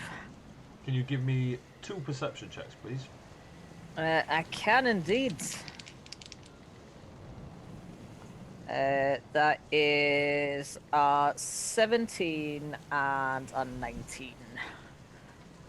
On the 17, as you're rushing past these 2 pearlescent like constructs, they have a mirrored surface to the point where if you reckon you were close enough, you'd be able to see your reflection. Oh, don't like that. On your 19, Yep. You do not, on purpose or otherwise, spot where Nikolai is. But what you do see is the area you ran behind is just a maybe 3-foot high wall. And there's nothing to hide behind. Okay. I'm presuming it's roguish shenanigans he did teach Harry. Is that you? Yep. It's Andrea.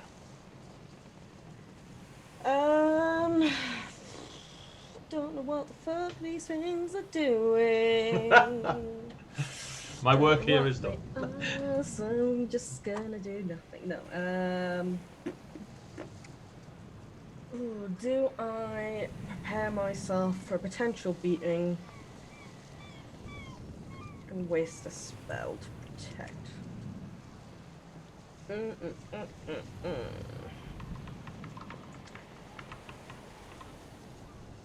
I really wish I knew what these creatures were, but I can't tell because I don't have that power. Alright, give it another turn. You'll soon find out when someone drops to the ground. I can't actually remember if I've got my lance out. I don't remember Oh no, I went unconscious. So yeah, no, Yeah. I'll spend this turn summoning my lance. Is it a bonus action? Or do you just summon it? No, it's classed as an action to create my pack weapon. Okay. Create it or summon it? Or do you mean the same? I thought you It's could the just... same thing. It doesn't. I don't think it. I thought you could just bump it there out. there isn't a specific thing for summon pack weapon. Yeah, so that's what I mean. I think you can just do it. As an action, you create a pack weapon in your hand. You choose the form you're proficient with. No, I think create right. pack weapon, because technically at this point I can choose for it to be any actual weapon. If I want, I'll turn it into a bow. So yeah, we're just gonna spend this action creating the lance. Cool. You summon your blue and silver lance, is it? Yeah. Boom, boom. Magical girl scepter. You see the you see the The blue and silver lance in the background. Nobody can see it. No. Sandria calls forth the lance of the Lance Lord of the Cup of Blue and silver Forest. lance. Hey. Ta-da! Is that your turn? You moving or anything? Nope. Staying there. Staying out of reach. Ari. Ari is dumbass. Ari is a dumbass. So Yep. he gonna It's true. he gonna go hit a boy. I'll try and hit a boy. Yeah, we haven't done this for a bit. With his rapier. That is a 23 to hit. 23 hits. Give me a wisdom saving throw. Brilliant, just what I always wanted. You went and hit it. I know. I don't even know why I'm looking at my character sheet. I know what my wisdom save is because I do it so often. 13. 13. Oh, hang on. We're about to find out what they do. When they smack Harry into the ground. Yep. Do your damage.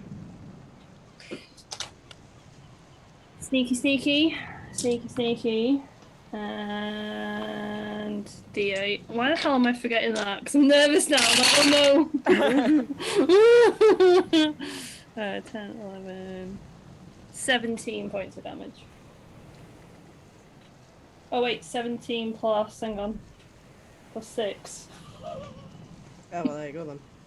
23. Rogues.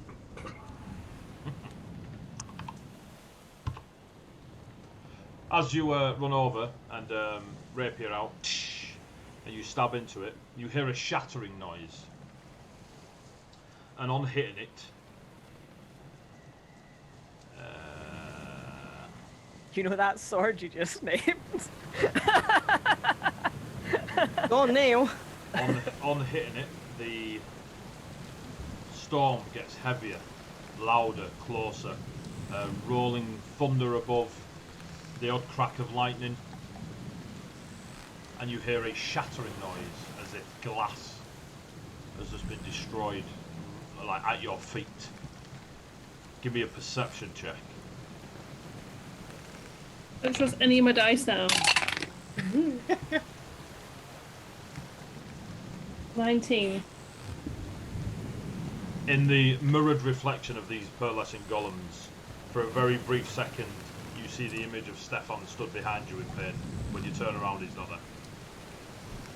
Oh shit. Welcome Time to to the leave. realm of Tahoro. He'll kind of see that, go and continue to move past the dude towards Cass. Cool.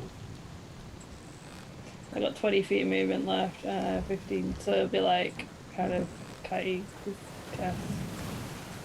Yeah. Does hang on. 2 seconds. Have it. I need, Have it. Yeah, I need to check if Sentinel stops it. Oh, it will. It will. I can tell you that for free. I'm glad you're not charging me. You know what I mean? So, does your movement prevent attacks of opportunity? No. What is it that makes you do it? It's your swashbuckler Fancy thing, yeah? footwork. Oh, so read it out to me. During your turn, if you make a melee attack against a creature, that creature can't make opportunity attacks against you for the rest of your turn. Just that, yeah? Cool. Yeah. It bypasses Sentinel.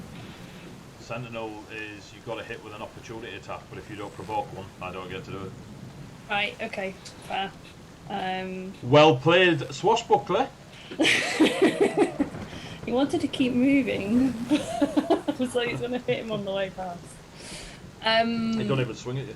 You're that fast. You literally nip in, stab a mirror, move on. I mean, he would bonus action, but I didn't say that. I said he moved, so I will take that movement. 1, 2, 3. So yeah, we'll move up towards Cass.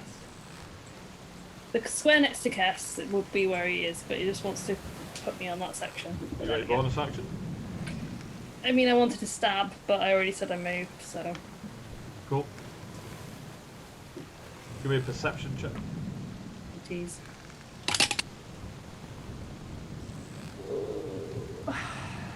$17. Cool.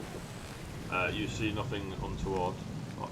Where you two are stood now, up here, you can now see the top of steps, and they disappear down. And the sound of a heavy body of water. Meat Man! Oh, jeez. Can I just do this? There we go. Yep, Straight to love Cass. that for me. It will slam attack with its first attack. Cool. 20. Yep, no, that hits. You take 4 points of bludgeoning damage. Okay. I just remembered what else we got. Yep. What?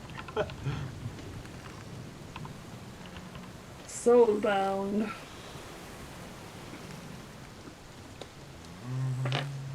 I've lost my roll. 20! Its second attack, it will do...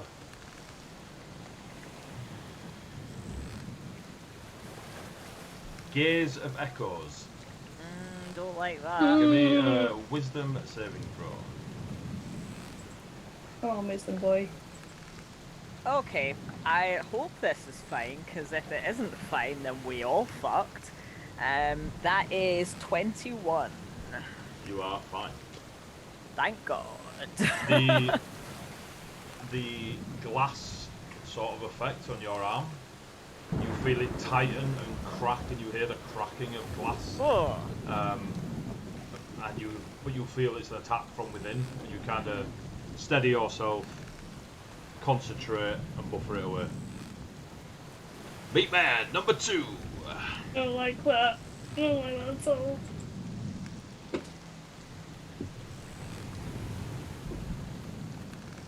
Hi. Will slam attack Ari with advantage.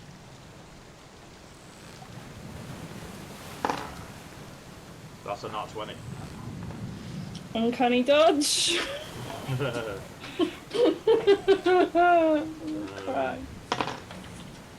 7, 14, 17. 17 points of bludgeoning damage halved, so 8. Oh. 8 points of bludgeoning damage. Because of your uncanny dodge. Jeez. Peace.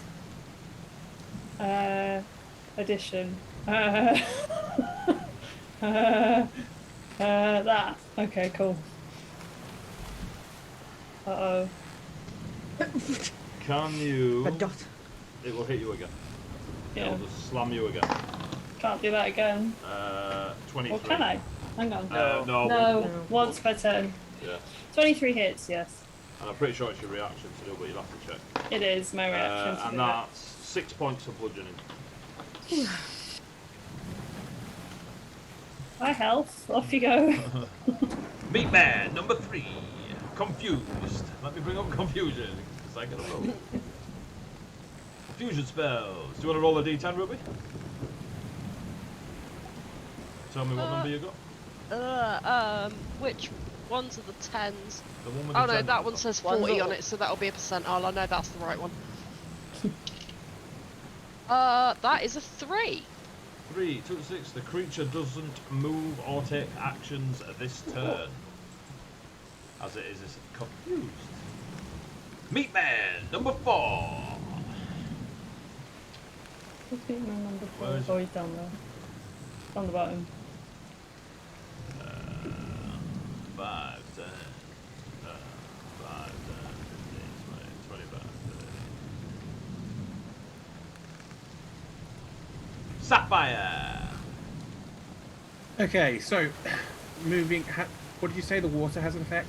Rough movement, so half movement, unless you've got stuff that allows you to monk over it for nothing. Like freedom of everything. Not quite yet. Not quite yet. But Freedom of everything. I Give him can. everything. Yeah, I'm going to use a dash to get up to this guy because I can do that with my 45 foot. I'm going around the water, and then I'm going to use my bonus action to enter a rage, Ooh, Reggie. and that's going to be my turn. Rage. But when he rages, instead of just his normal calm thing, he lets out a massive roar because he's trying to get their attention. And I'll stop there. Yeah, cool. Nikolai.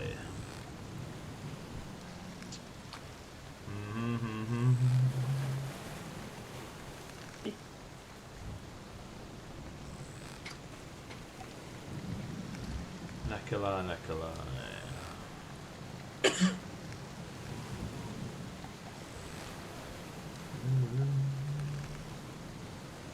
Ruby! Healing Spirit, level 3. Where would you like to... we've got one of these. In the general vicinity of Kess and Ari, because that is where the hitting is happening. It tends to go that way.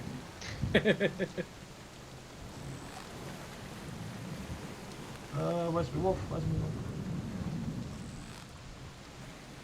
Ding. So where are you putting it? Here? I was gonna go, if it's still in range, actually just behind them.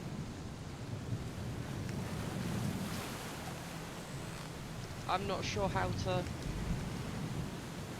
ping a little bit closer to them. Left a bit? So control by all players, settings. You should be able to control it now. There he is. Well, there you go. So on its appearance, does it heal? Or is it consequently after that? Whenever you or a creature you can see moves into the spirit's space for the first time that turn or starts their turn there. First time. Maybe. So, yeah, go for it. If you so wish, it can use one of its charges right now. But it's up to you. You don't have to.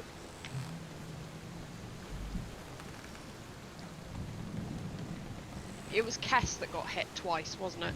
I mean, we all. It's 6 and half a dozen. Kess and Harry have both been punched in the face by a pearlescent golem. Yes. I will. Do I roll for this, or does Luke? You roll. You roll. It's your Right. spell, so you roll. So that is 5 back for you, Luke. Thank you. And that is 1 of 4 charges used. I would also get. Oh yeah, and you get, whether you get 5 or I get half. 3, whether it's rounded up or It's down. rounded down. Down. Whether you round get everything 5, down. 3 or 2, whatever it Yeah, is you're two. allowed. Already been doing it.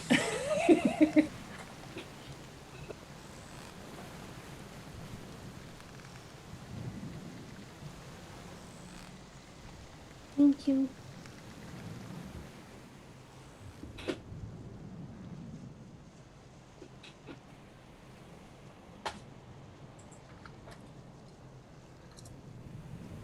Okay, okay.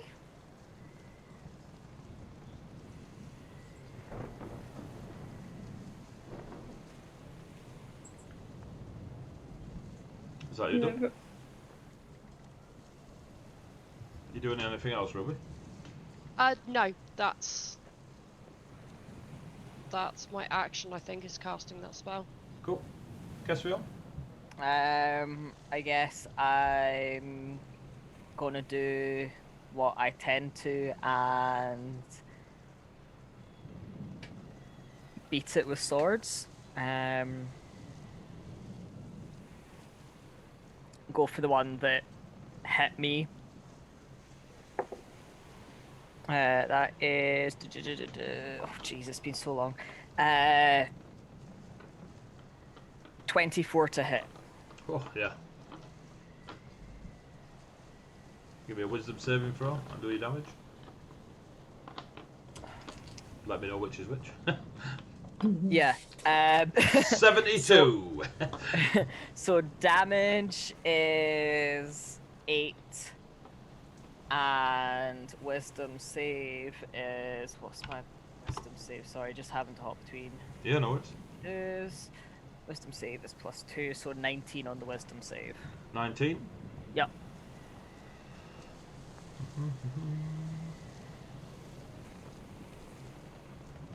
So, as you stab the creature, Yep.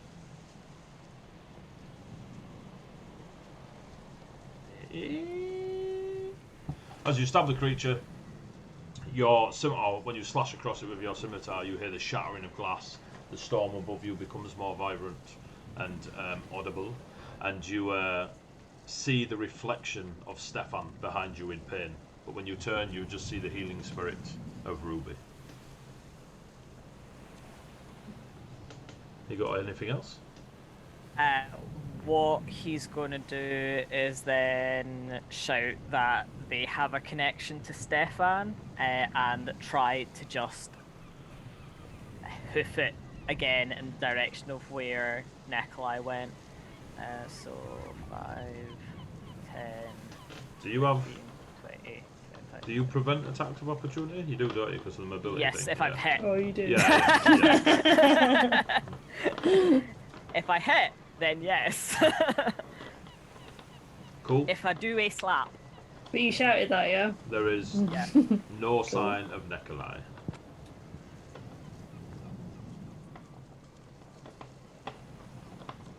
Anything else? I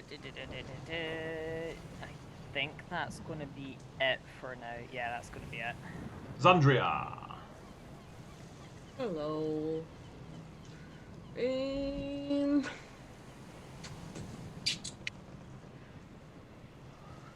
Surprisingly, I'm gonna hit one with an Eldritch Blast. Really? I need to Fair know enough. which one. Shocking. I'll hit the one Kess was hitting. Up here? Yeah. Cool.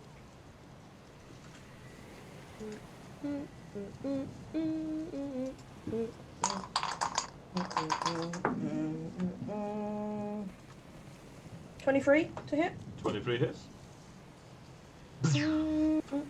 Eldritch Blast shoots across the cobbles. Oh, there it is. Couldn't find my dice.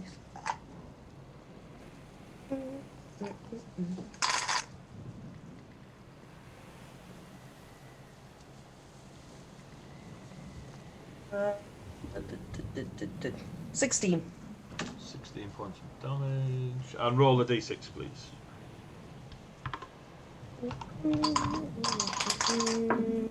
3. Cool. You're fine. Eldritch Blast slams into the meat man in front of you, Sapphire. Anything else, Andrea? Nope. Sorry. That's me. Aries gonna hit the guy that, or try and hit the guy that he stood with. You strike at advantage. Oh, that's probably good. Because I just rolled a 2. That was a 19, that's much better. So 19 plus whatever dumb. 28 to hit. Damn. Yep. Just its AC. Just as right, 1-on-1. 15, 24. Don't look at me like that, cat. 30 points of damage. 30. 30. I rolled a 24 and I've got a +6. Damn. I rolled really well. I rolled an 8 and a 6. As your rapier. That's why the cat's looking seems at you to- funny. He's like, how are you Yep. rolling well? Your rapier seems to pierce this reflective pearl exterior, and long cracks just shatter and stretch and race across its torso and face. It's still standing, but it doesn't look good. He will bonus action try and stab with his dagger. Give me a wisdom save Yup. for the rapier attack. I was gonna say, I was thinking like I needed to do that for the rapier, didn't I?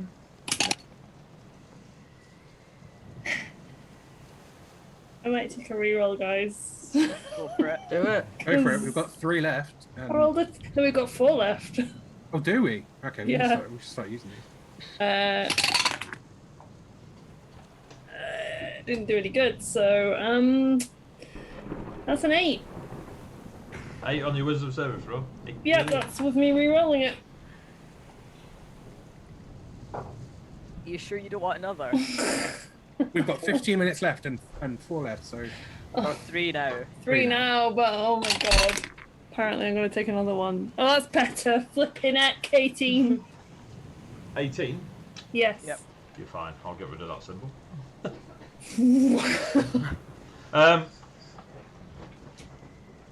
Your blade strikes true, as intended, and when you see the reflection of Stefan, you quickly turn behind you as you see Stefan bent over in absolute agony, blood pouring from his mouth. You turn around, there's nothing there.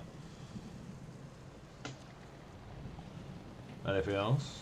That was for my rapier attack, wasn't it? Yes, it was. Okay. He's going to kind of see this, and he's just going to be like, he's going to try and stab with his dagger as well. Okay. Because you know it's not probably a good idea, but oh well. Dagger. What's the worst that could happen? That's a 17 to hit. 17 just hits. Okay. What's the little fracture side between? Yeah. No. Wow. Okay. That's going to be my. Right, I'm going to roll one and then roll the other. So I'm going to roll that one. So that is a. To add up. 7 points of damage and then 1 point of healing.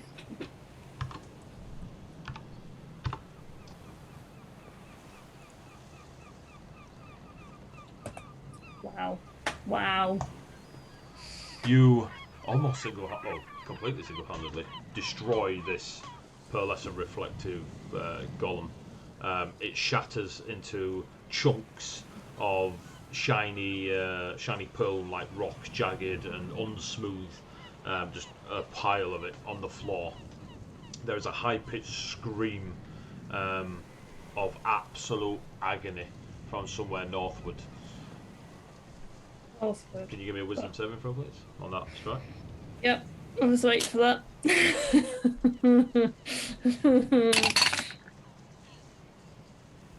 Oh boy. That's a 10. Oh boy, that's Oh it. boy. 10. Any rerolls? That's a 10. I mean... There's 2 more in 10 minutes. I know, but I'm terrible at wisdom. I'm gonna be terrible unless I roll well. 16! That's better. Okay, we have 1 reroll left. Jeez Louise. You just missed. Amazing. I mean, I've got a +0 to wisdom. It's up to you, your reroll. Whatever I roll. You've got 1 left. You need a 17 or higher. But is my dice even gonna behave? Right. I always want to save 1. Right. Nope. Nope. Thank you, chat, for your rerolls. Thank you, chat, for your rerolls. I'm sorry I used them all on You put, dumb things. with Mel's rolls and your rerolls, our Sam's got a future. So, there's my little broken Gonna symbol. kill my little brother. It's alright. As your dagger slashes through and causes that last shattering of the golem, the creature, whatever it is, creation. Again, you see that last reflection of Stefan behind you. You quickly turn, and as you turn, just before the image disappears, you see Stefan dead on the floor behind you, laid next to yourself dead on the floor. Next, like when you turn, you see them both, and it disappears.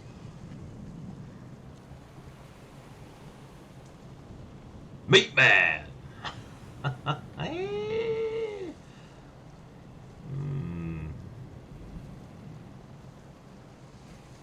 Slam and Sapphire.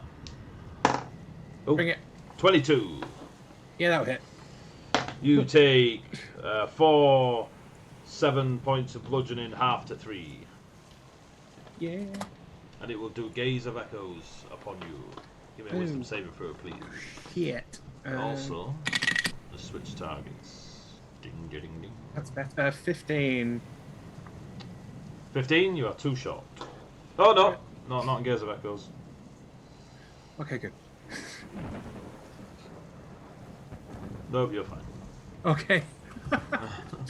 But you do feel you feel as if your key itself has been attacked. It's that deep within your self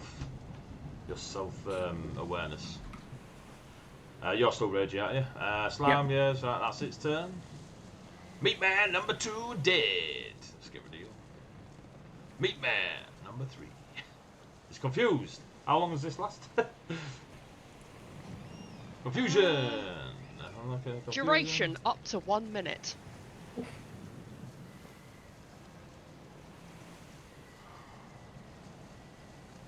Oh right, you wouldn't need me to roll, don't you? It's just 1 minute. 4. Can't take reactions. Must roll a d10.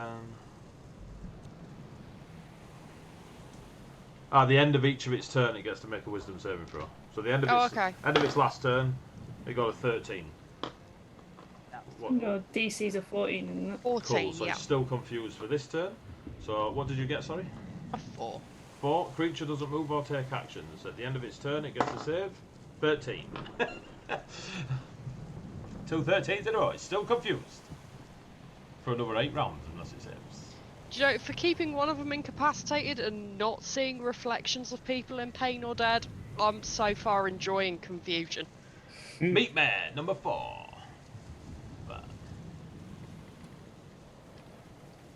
Sapphire. Okay, so Sapphire is going to spend his bonus action to go into the Stance of Autumn. Ooh. So a faint orangey glow around his fists, and he will attack this one twice with his Naginata. You have advantage. That's a different stance to normal. That is a different stance. Oh, I've got advantage, even better. Hold on there. Fire, Radiance, Necrotic, and what's Autumn? Autumn is necrotic. Oh, okay. What was Winter then? Cold. Oh, yeah, that makes sense. +7, so that's 19 to hit. 19 hits. Your first Naginata, smash. You thought it had, like, cut chunks off the golem, but it cuts into it as if flesh. But still, interesting. Still causes the racing crack effect across the... like carving a side of it. Meat man. So that's 11 points 11 there. points. Plus... Oh yeah, plus my... Plus 5 necrotic, so 16 points. Second one... Oh, I'm glad I've got advantage on that.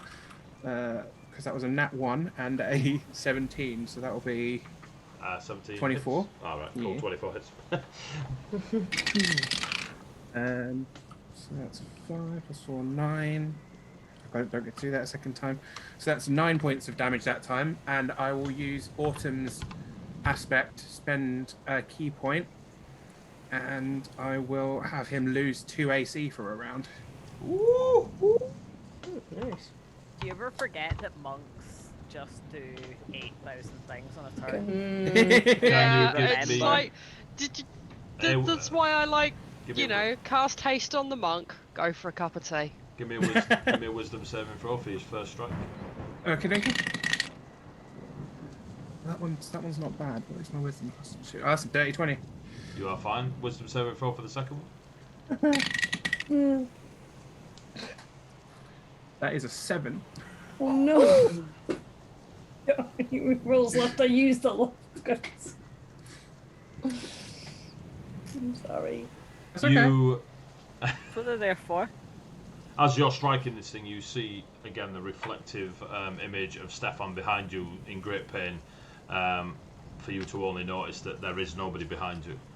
On that second strike, the similar sort of attack you found on your inner being when it attacked you, you get that similar feeling as when you look, you see a dead Stefan behind you and you next to Stefan dead as well before the image disappears. It is almost like periphery looking gone. That's great. It is for me. Okay. Does it have any kind of effect other than the horrible visual images? As far as you know, a horrible image. Okie dokie. Cool. Not that for us. I was going to say that exact thing. Yep, that'll be me then. Actually, no, I suppose because I haven't moved any, I'll move around to here as well. Cool. So I can provide some support there. Cool, that's me.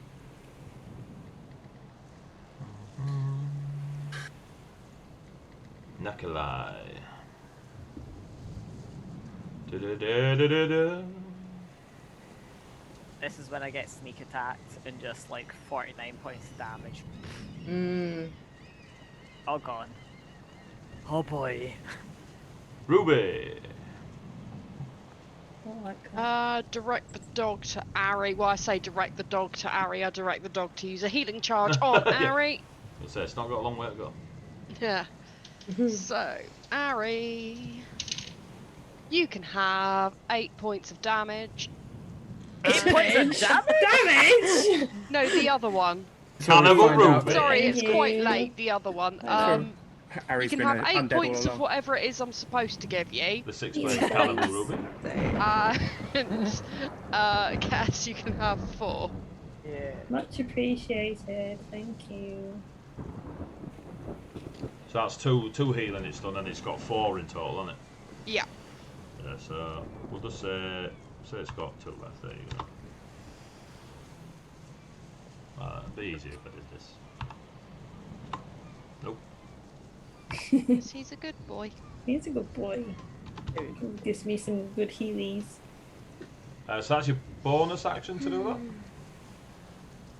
Oh, is it? I think so. To be honest, I'm going to leave it at that for now, because I don't really have any other appropriate spells, and I don't really want to start hitting things with sticks. I don't trust it. Okay. That's valid. If they get within stick hitting distance, There is a that's meat fair man coming game, straight but- towards you. yeah, but he's not within stick hitting distance yet. So, besides, Eddie's like, what is this? Xandria's turn is coming up. Oh, don't rely on me. No. I'm saving you some stabbing, is what It's a I'm doing, factual more than statement. relying on you. Guess me off. I'm gonna hoof it towards the scream. So that's 5, 10. Oh Jesus Christ! My eyes can't see which bit's the bit that I'm actually measuring. Where are against. you? He's I'm there over in the corner. here. Oh my I'm god. blended in with the moss and the water. Oh my god, you're right over on the edge of the map. 25 at That's the fine. top. Okay. 25 to the top of the stairs. Cool. Give me a wisdom saving throw as you set off the trap. Cool. There is a glyph at your feet where the tile of stone glows a vibrant orange into Love a that for purple me. and just shoots up, encasing you in light. That is a 19. That is a. I need to check which one did it. Instantly lobotomized. You fail. Oh, 19. On a 19. I'm so fucking screwed. On the plus side, I've already set it off. So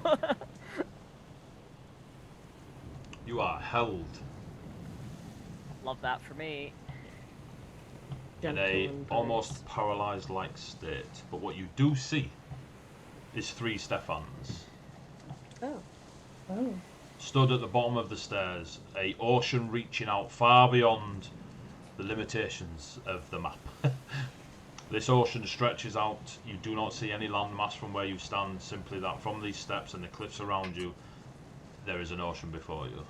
Bobbing in the water are 3 large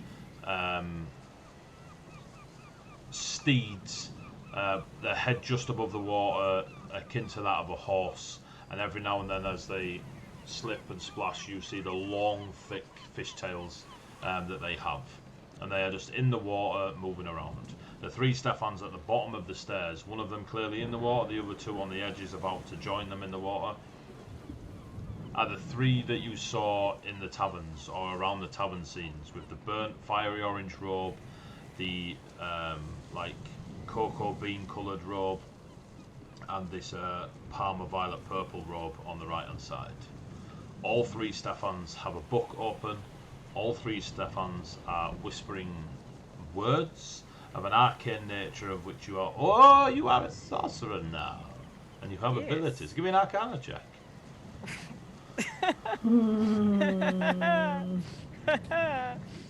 Must I?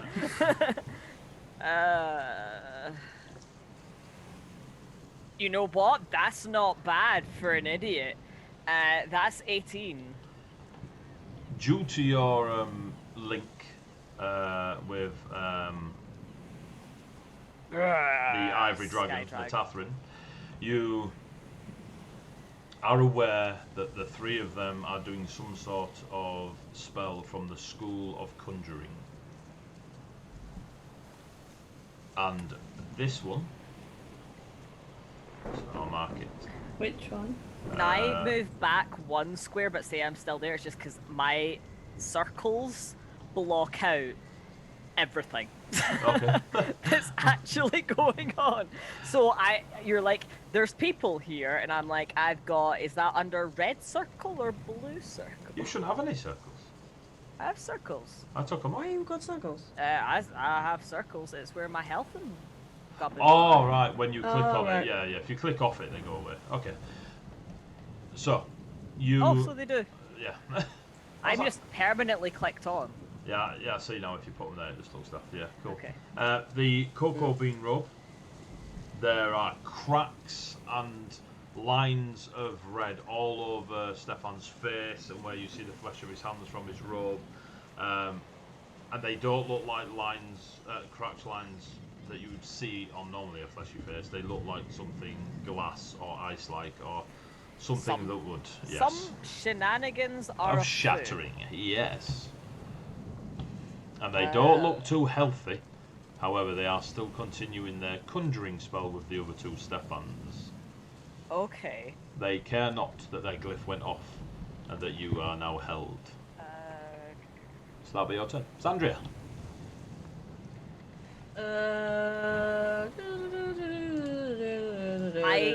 I was gonna... This paralysis, is that, like, the effect paralysis?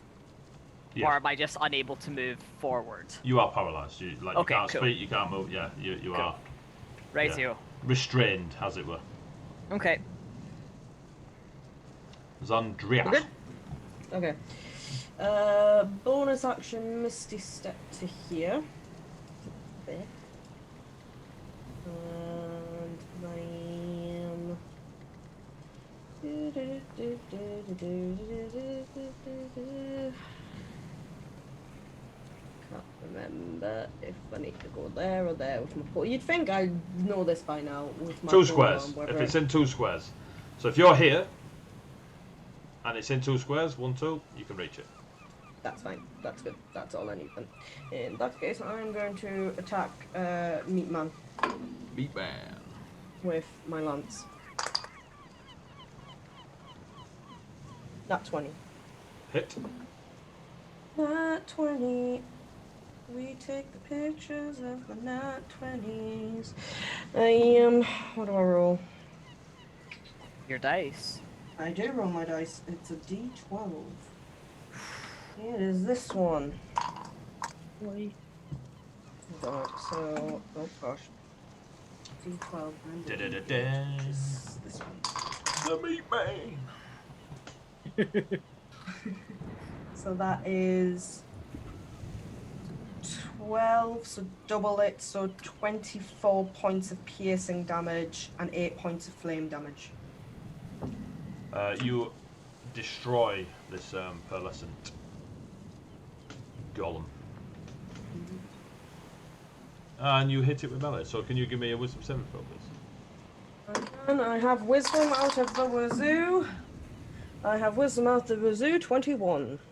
You are fine. However, you do see a image of Stefan behind you in great pain, but it's not there when you look. Eh. Is that you? Hang on a minute, let me just double check how far I moved there. I think it was like 15. It's like 15, yeah. 15, and I've got 15 left, so I'm gonna just book it to here. Cool. No, it's me. Ari?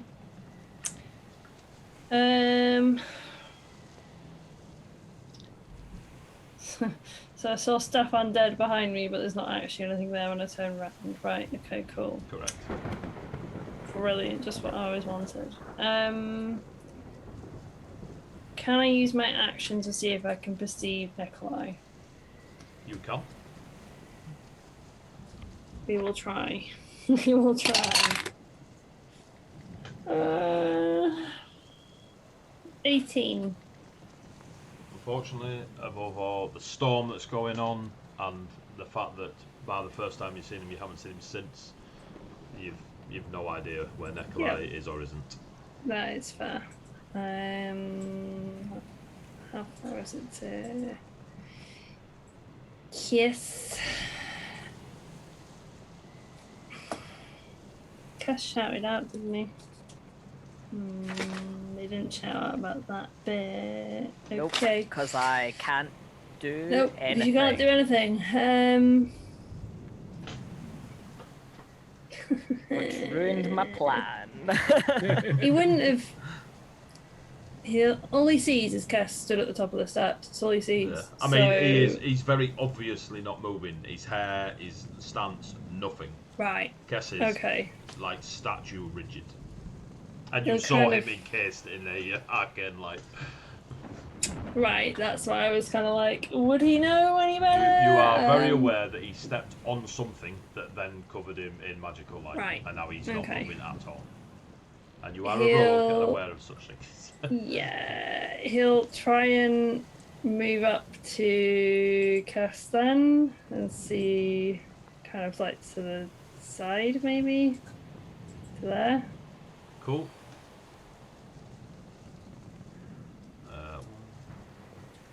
Give me a wisdom saving throw. Let's just make a wall of stupid. Because bearing in mind, my 19 failed. I know this! I'm aware of this! Ari does not know this. Oh, I can't even flipping roll the dice. Jeez. As a glyph activates, lights up, and there is a I mean, I purple rolled a light about 15, it. but that ain't gonna save, so... No. 15? Just need to check. Wisdom saves up, my friend! Your 15 saves. Oh my god. Jeez. Okay. This is hinky, untrustworthy shit. Alright, what? So you've run there. Before you see these horse-headed sea creatures with very large fish tails bobbing in the water, coming like in and out of this real rough ocean scene before you. It's stretching out for miles and miles, and a horizon you can't fathom how far it is. And they seem to be dipping in out of it like dolphins would in the Mediterranean, but these three creatures are just loving life in this very, very rough. How they smash against the rocks, I mean, talent. And you see three Stephans. The one on the left, incredibly shattered and broken across the flesh, very akin to that, like your arm is. It looks like it's got that weird broken glass effect upon it. Same for the one in the brown robes. The one in the purple and the one in the fire orange. The one in the brown robes looks hella fucked, which is a DM term for is that a whooping? hella fucked. I've not done anything on our thingy though, so They don't acknowledge you. You can do an Arcana check if you wish. yeah. We don't know anything. We rolled that's a 5. Alright, cool. You know nothing. You know nothing. I know so nothing. I just know However, that there's some stupid Stephans in front of me. You are unaware of the magic they are using and attempting, but there are three Stephans in front of you mid-spell, and you've run to there. What do you do?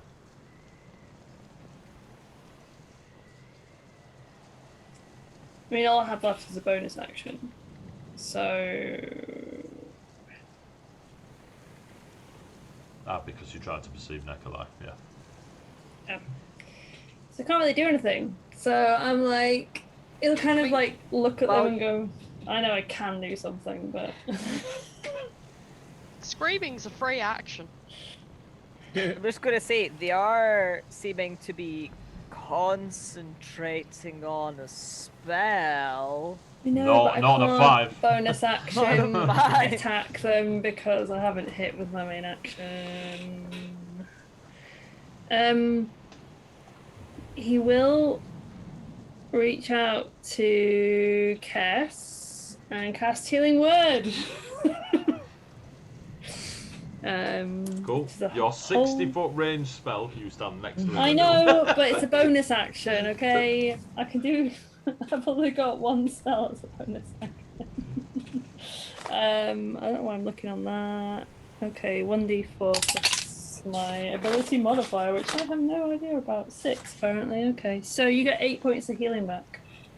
You get Your ability modifier is He's like- 6. Apparently. No. Your ability modifier for the healing word, so your spell casting as a bard is charisma. So what's your Oh, modifier? so plus 3. Okay, yeah. So Yeah. it'd be 5. Okay, so Shit, I I was get 2. like, damn. Jeez. That's what it says at the top of my sheet. You could literally seduce anything. 22. It says on top of my sheets. Oh, a spell attack. That's why. All right. I was like, I'm just being dumb. I don't cast spells as this character. Okay. It's good. So you field cast for some, and you get half. Yes. Is that you done? Yep, that is me Meat done. man, you're dead. Meat. Oh, where's the other meat man? Meat man. Oh, the confused meat man. Who's still confused. So roll a d. Thingamabob, Ruby. 2. 2. The creature doesn't move or take any actions this turn. Does it save? Fucking 13. 3 13s in a row. What the?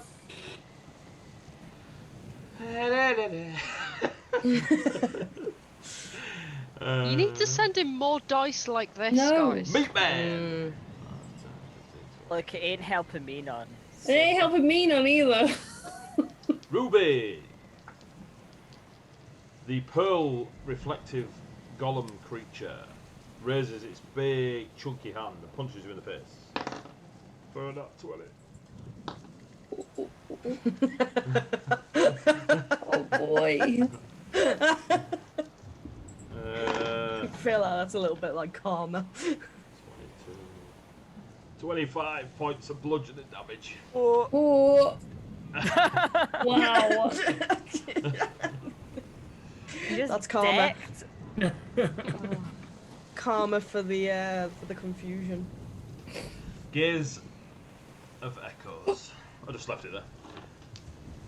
Give me a wisdom saving throw.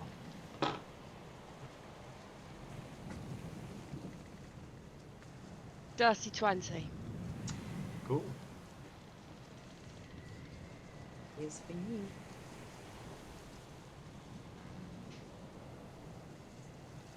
Cool. Oh no. You are fine. For a given value of fine. Sapphire. Last turn of the session before we call it until next week. So make it big, Sapphire. No pressure. Save the world. Let's go. I have no idea what's going on. So Sapphire is still technically raging. He has just turned away from those. I'm going to use part of my movement to move up to here because I'm not sure why Ari has stopped. Yeah, let's all just stand in a big line of fucking No. Just so I can see. I may be moving on. Wisdom Depending on what saving Sapphire throw, sees. Okay. As you set off the third glyph. Been doing so well with her. Oh no, that's not bad. 18. Let me check. Potential perish.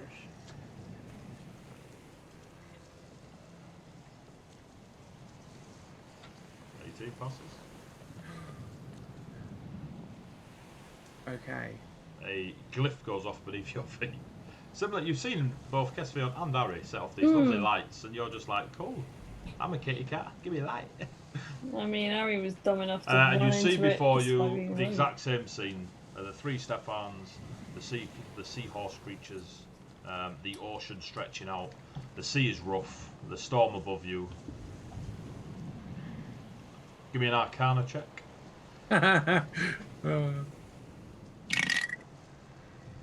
14. Because I've got a 0 for Arcana. They're doing magic. Okay, then I'll continue my movement. Just toss them in the water. And I'm gonna I'm gonna hit him repeatedly with my fists rather than my Naginata, as I don't know how Ari feels about this yet. So yeah, I'll go and I'll punch him in the face.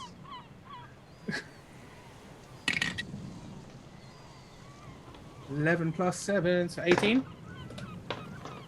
18 hits. As you slam forward with your fist, there is a shimmer on Stefan. And you make contact with something and it shatters. But Stefan still remains, and you see 2 other shimmers just settle back on Stefan. But there seems to be no damage. Okay. Okay, he is not a smarty though. So I should hope he's not a smarty. All the Second spies attack. have the answers. You punching? yeah, still punching. That's a 14, so that's probably not. A total? Yeah. Alright, that was not what I expected. And then his bonus, he's gonna. Oh fuck it! I'll spend a key point to flurry a bow, so I'll punch him twice. That is a 24 and a 26. So your second attack does hit. Yes, it does. It does hit. No damage is needed as you destroy the second mirror image. So let me knock that down to 1. And the third one, your next attack? With The final one was flurry of blows? Yeah, it was a 24. 24 hits, and you hit the third mirror image. Oh, they're not 20 on the chuffing mirror image. That's ridiculous. Yeah. And I guess that's going to be it for now. Do you want to do 3 attacks that flurry of blows for? Oh yeah, no, I do. Well, you know what I mean. Flurry of blows is 2 in it, 2 punches. Yes, it is. And that is an 80, so 25 to hit. Damn, that hits. Monks are ridiculous. Oh, they're terrifying. That is 9 points of bludgeoning damage. 9? If you need damage. 9, yeah. I do, because you threw. Yeah. You punch Stefan, who reacts and is aware that you are there, but is trying to concentrate on that spell. You did 9 damage. Concentration check on Stefan, Super Wizard. Yeah, I'll take that. He does not fail his concentration. As you're now there, Sapphire, you can see in the distance, away from this shore, this rough beating of ocean against rock, like cove, the top or the tip of a mast coming out of the water. It's quite a distance off. And we will leave the session there at the top of the round, where it is Nekalai's turn next. You lot are very close to Stefan and interrupting whatever these Stefans are going on. I will point out that the fire orange robed Stefan is the one you all sat in this tavern with, if you remember. Yeah, no, I remember I all wrote of that this, down. but it doesn't fudging matter. just put it out there. So you've nearly dealt with the meat people. This new homebrew race that I now have to put in a Colossus. I hate the meat people. So we will carry on top of the round next week. You lot are well, we'll see. I'm gonna stop the old Syrinscape now. Blush. Stop. Is that stopped? Storm has gone. Boom. Oh, we got a raid. Thank you very much, Dice the Beholder. We're just wrapping up. These guys are mid 2 or 3 rounds into a beautiful fight in the realm of echoes. They're fighting Ari's brother plus his brother plus his brother. And the meat people. Fucking meat people. Been here for 10 minutes. All bad mouth feel. I don't pay attention to the chat, Mr. Dice the Beholder, as you know. I've got people. Wow. Yeah, the only broadcast on the channel, you know, it's fine. Looking forward to watching it tomorrow. Lies. Right, thank you very much. Let's go back to the wonderful. Oh, the animation. The animation's up because it happens every time I change. So let the animation play out. Beautiful. You do enjoy the animation. It's very good. I'm very proud of that. I'm very thankful. Boom, there we go. Right, so thank you very much for watching. I hope you've had a laugh. There was quite a lot of lore dumped at the start of the session, which is cool. It's nice to have lore in a make-believe world. You might as well experience it. And then the second half, we got into the fight. Next week, if you thought the single day was bad, just prepare yourselves for 72 sessions of combat. It's going to be absolutely... Don't waste all your spells, Warlock. So... already wasted all the spells. Thank you so much for tuning in. It's cool to be back up and running. Gravy Boats will be back soon, I promise. I just need to set up all that lovely stuff. Take care of yourselves. What are we on? Tuesday, I believe. It's Carbon this week, because I didn't stream it last week. We do it fortnightly. Yes. So we'll see how that goes. And then we don't have Frostmaiden this week, but we do have Dice of the Beholder on Sunday. So check out, we're on YouTube, check all that stuff out. If you're watching us on the VOD, thank you. If you're watching us on YouTube, thank you. And look out for all the other charity stuff and get gubbins and yeah, all that stuff. Yeah, that's right. Look at them links. Follow them links. Mother kippers. Right, we're off. So for now, are we raiding? Is my love on? Or your love? Yep. Or the love? Yep. Everyone's love. Tis my love. TS my love, yeah? Is Yeah. my love. It's tis my love. I was like, why TS? And she was like, because if you say TS, it sounds like tis. Wow. Is my love. Tis my love. It's So- dyslexia at its finest. We're gonna raid dyslexic love apparently. So thank you very much. Take care of yourselves, and for now, players, say goodbye, players. Goodbye. Bye, players. Hey, See you later, guys.